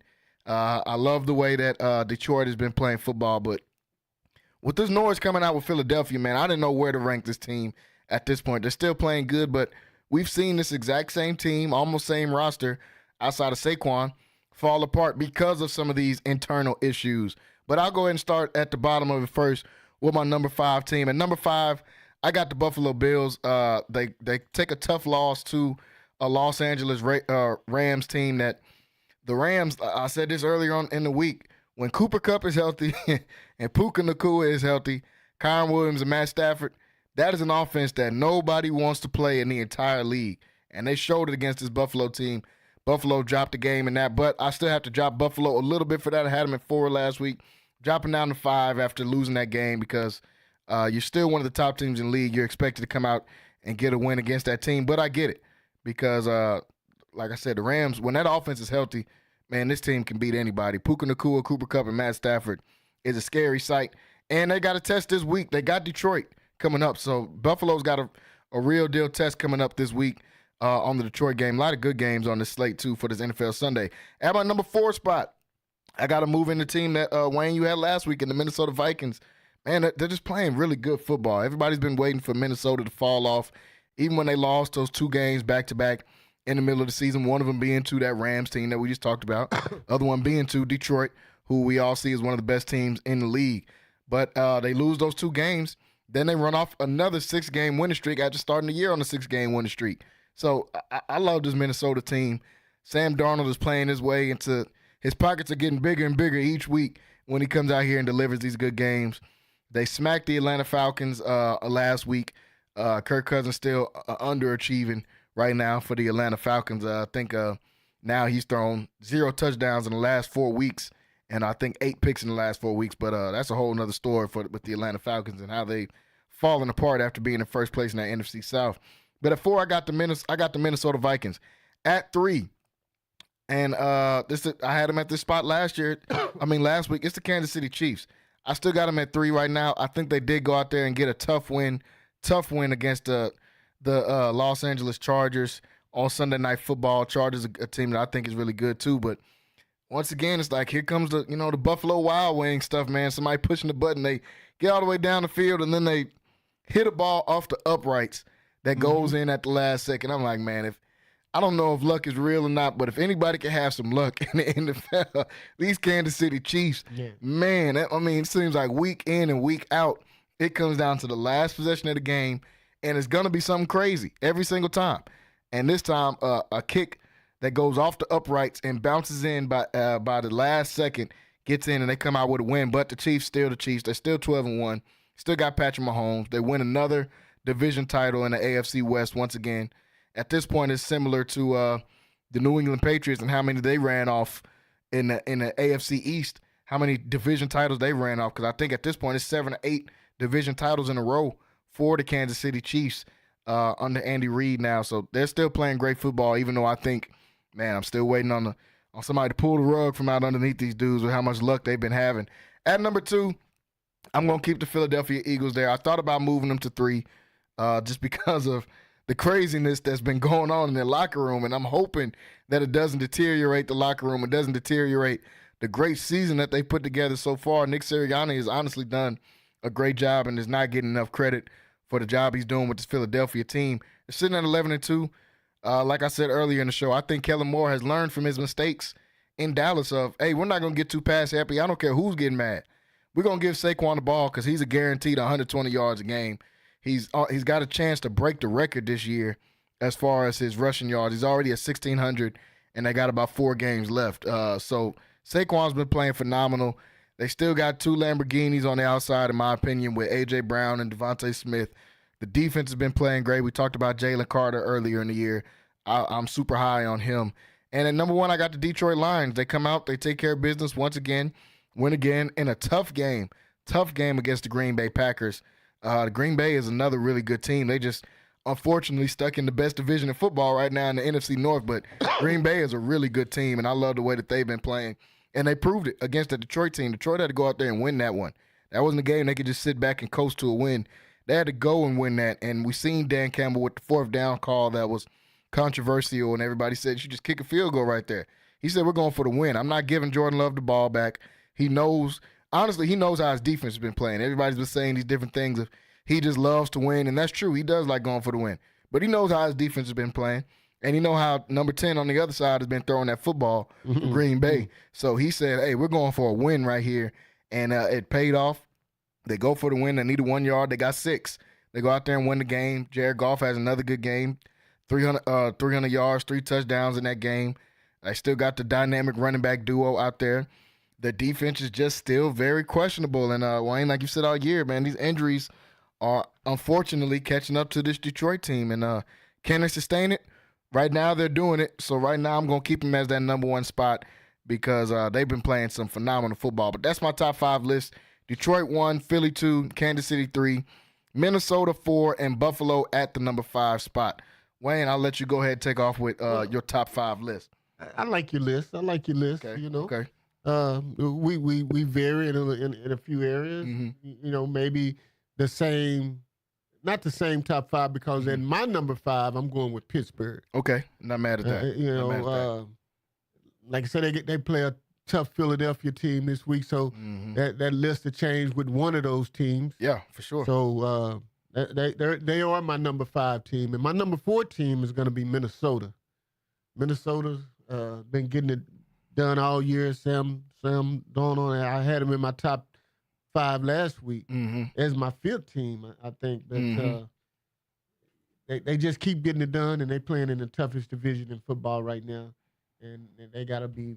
They're going to be my 4th team. My 3rd team is going to be Kansas City Chiefs.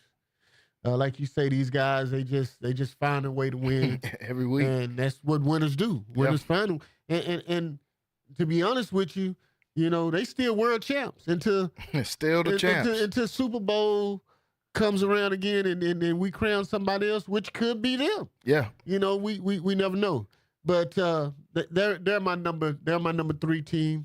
They just keep finding a way to win. It's not pretty, but a dub is a dub. Yeah, that's what we say. My number 2 team is the same as it was last week. It's going to be Detroit, and the only reason is because of their defense. They have so many injuries, and they are mounting up. And I mean, how many injuries can you sustain and still be capable of winning? It's going to catch up with you at some point in the season, and I think it's going to catch up with right in the playoffs because then you have you got all of these teams that's kind of probably about even 500 with Seattle and winning their division. You have and then you have the Commanders from that division. The NFC is pretty much already set in the playoffs. Yeah. Except for the NFC West, I would think. And that's with LA, Arizona. That one's still a toss-up. Yeah. They're all right there. In San Francisco, but it's only one of those teams that's going to probably make it out. It's not going to be any wild card because the wild card is going to probably be Green Bay and Minnesota and probably Washington. the Commanders.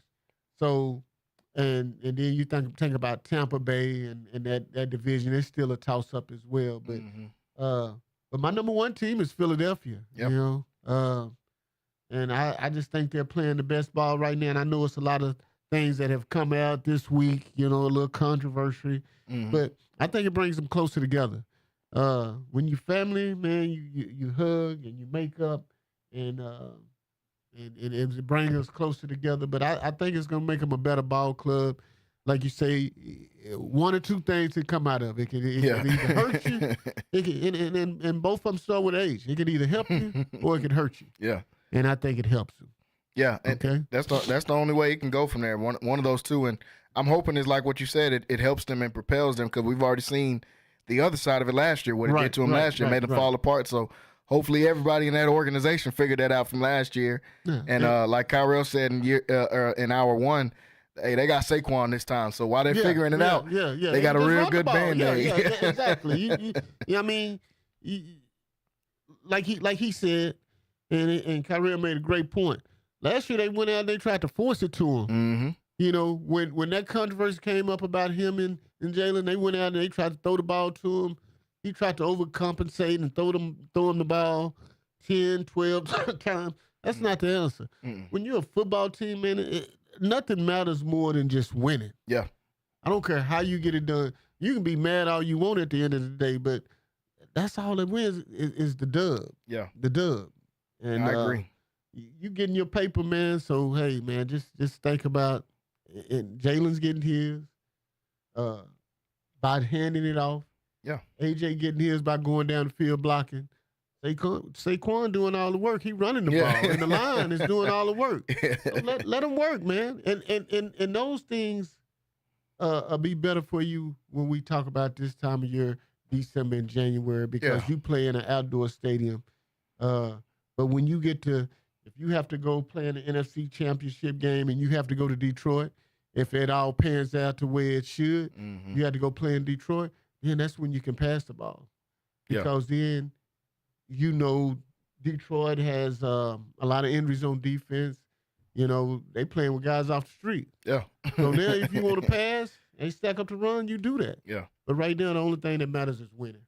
Yeah, I agree. Like you said, all those guys are getting paid. It's not like somebody's out here, I'm fighting for my contract, and I'm trying to – those guys are good, man. Let's just win football games and get into these playoffs to see what matchup is going to determine who's going to get the ball in the playoffs anyway.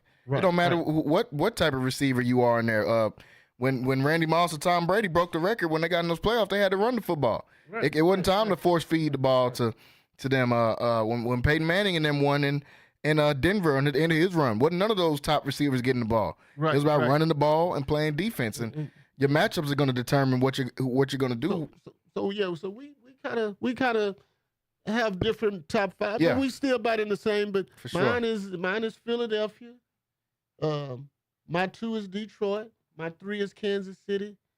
My 4 is Minnesota, and my 5 is Pittsburgh. Yeah.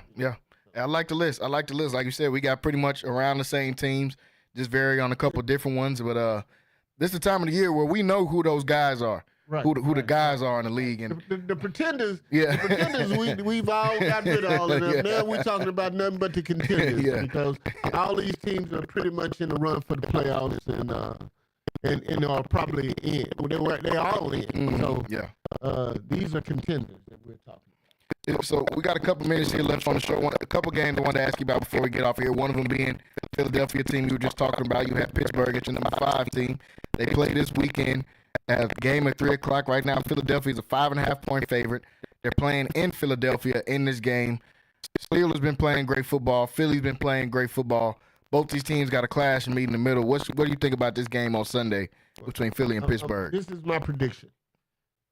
If Pittsburgh has a pretty stout defense. Yeah. And so you're going to have to be balanced. You have to be balanced. So we're talking about this A.J. Brown and this Jalen Hurts thing. Well, now we're going to have to see. Yeah. Because you're going to have to throw the ball a little bit this weekend. Yep. You can't just be one-dimensional and run the ball because they got Cam Haywood and they got T.J. Watt. They got guys that can actually defend the run. So you're going to have to be balanced. You're going to have to run the ball, and you're going to have to pass the ball. So we'll see. If they can do that, I'm picking Philadelphia. Yeah. If they can't, it's going to be Pittsburgh. Because Pittsburgh, and what I get is with Pittsburgh, it's the same thing. You know, they've been kind of balanced. They've been able. Their problem was they wanted to run the ball all the time, and they couldn't pass the ball. Yeah. Then you get Russell Wilson. Now you got a guy that's capable of passing the ball. Yep. So now it keeps you balanced on offense. So if they're able to do that, then they're going to be in the game. But I'm going to pick Philadelphia by 3. Yeah. Interstate rivals. I'm gonna pick Philadelphia by 3. Yeah, we're on the same line of thinking here. I like Philadelphia in this game to win. And just like you said, I'm thinking, hey, A.J. Brown's going to have to get the ball. This all came out at either the wrong time or the right time for them. Because this is the game. You're going to need A.J. Brown to win this game. Saquon is good. Saquon's playing like the best back in the league. He's not going for 200 yards on this Steelers defense. You just named it. Cam Hayward is there. T.J. Watt is there. Patrick Queen is in there in that front 7. You're not doing that. And the only slightly position you could pick on the Steelers defense is the DBs, is the corner. And they got good corners, but that's the only position that you could probably try to get off on because everywhere else, they're stout. So A.J. Brown, he's going to have to get the ball this week if they want to be able to win the game. So this news came out at either the right time or the wrong time because this is the game you're going to need each other. And we'll see how this one goes on Sunday, but I like Philadelphia in that game as well, especially since they're playing at home. The other really good game coming on Sunday is the Buffalo Bills and the Detroit Lions playing in Detroit in the Dome. So both teams are going to be able to get off. They're playing in the Dome, and I don't have to worry about it being 1 degree in Buffalo out there for either side. Buffalo, I mean, they showed their offense can get it going last week with how they played in that game. Yeah, they're playing against the Rams team that doesn't have that good enough of a defense, but this Detroit defense isn't just world beaters themselves. So Buffalo going into Detroit to play this game. Detroit's a 2.5-point favorite. This one is super, super close. I think this is going to be one of the better games of the Sunday slate. Who do you like in this one with Buffalo and Detroit? This is tough. Yeah. I just think that Josh Allen is such a monster on offense that they'll control the ball, they'll keep the ball, and they can also score fast. I mean, they showed a lot, like you said, on offense. Buffalo and L.A. was like, you know, what you want to see. Probably the best game last week. Yeah. I'm gonna pick Buffalo, man. Yeah. I'm gonna pick them over Detroit at home because I just think the injuries on Detroit's defense. And when you're talking about a Josh Allen, man, that's a different type of animal, man. That can pass. Has been a fabulous leader this year.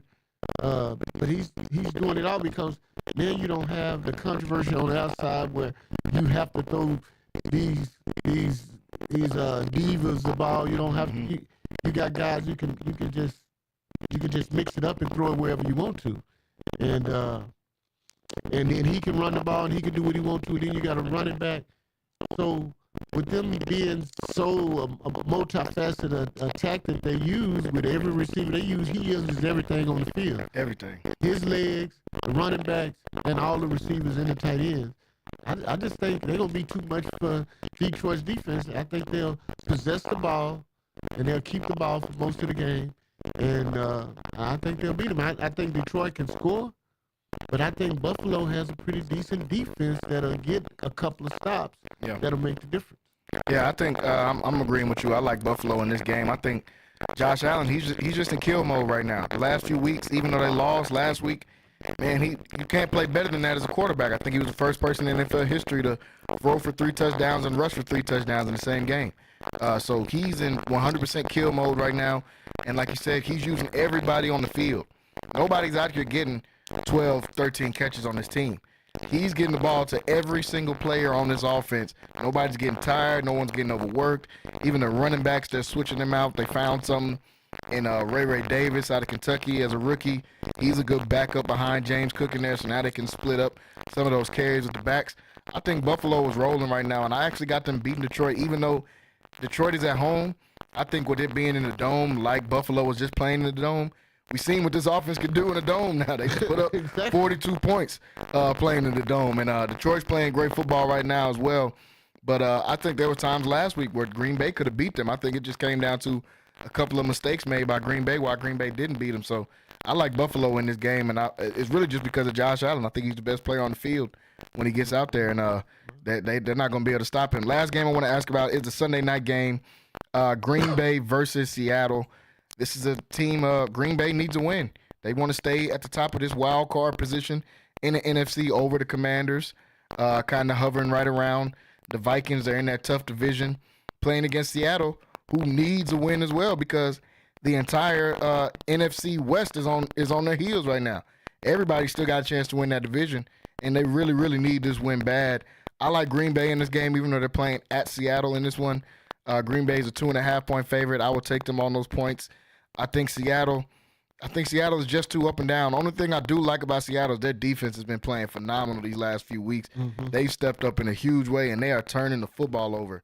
Leonard Williams has been playing great, leading the defense on that defensive line. They got a lot of young guys in that secondary, but I still like Green Bay in this game. I think this is kind of a get-right game for Green Bay and for Jordan Love.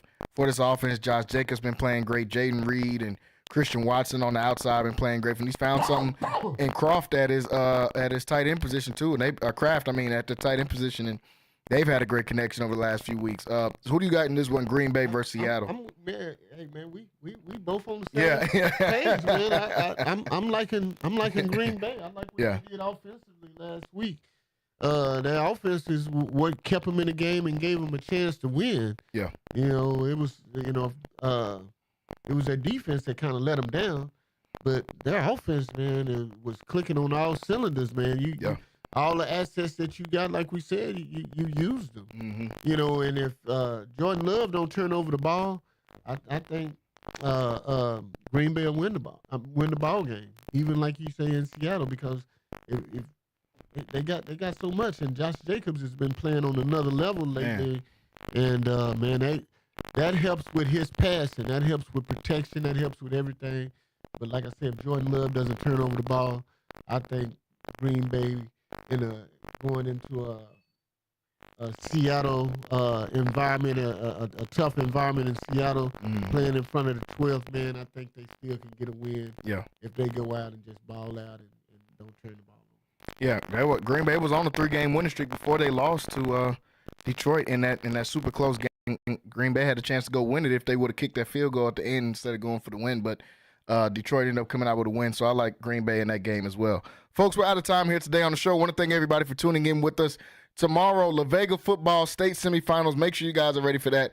Catch all the action right here on 94.5 FM. Yeah, just like you said, go Pirates. Everybody in Waco should be rooting for this La Vega Pirate team here tomorrow. So I want to thank everybody for tuning in with us today. Thanks, you guys, for tuning in with us all week as well. I want to thank Wayne for joining me on the show today, and Greg and Kyrell for calling in with us. We will see you guys next time here on Centex Primetime. Everybody have a great weekend. Central Texas home for sports. It's Centex Sports Network and Infinity Sports. Catch all your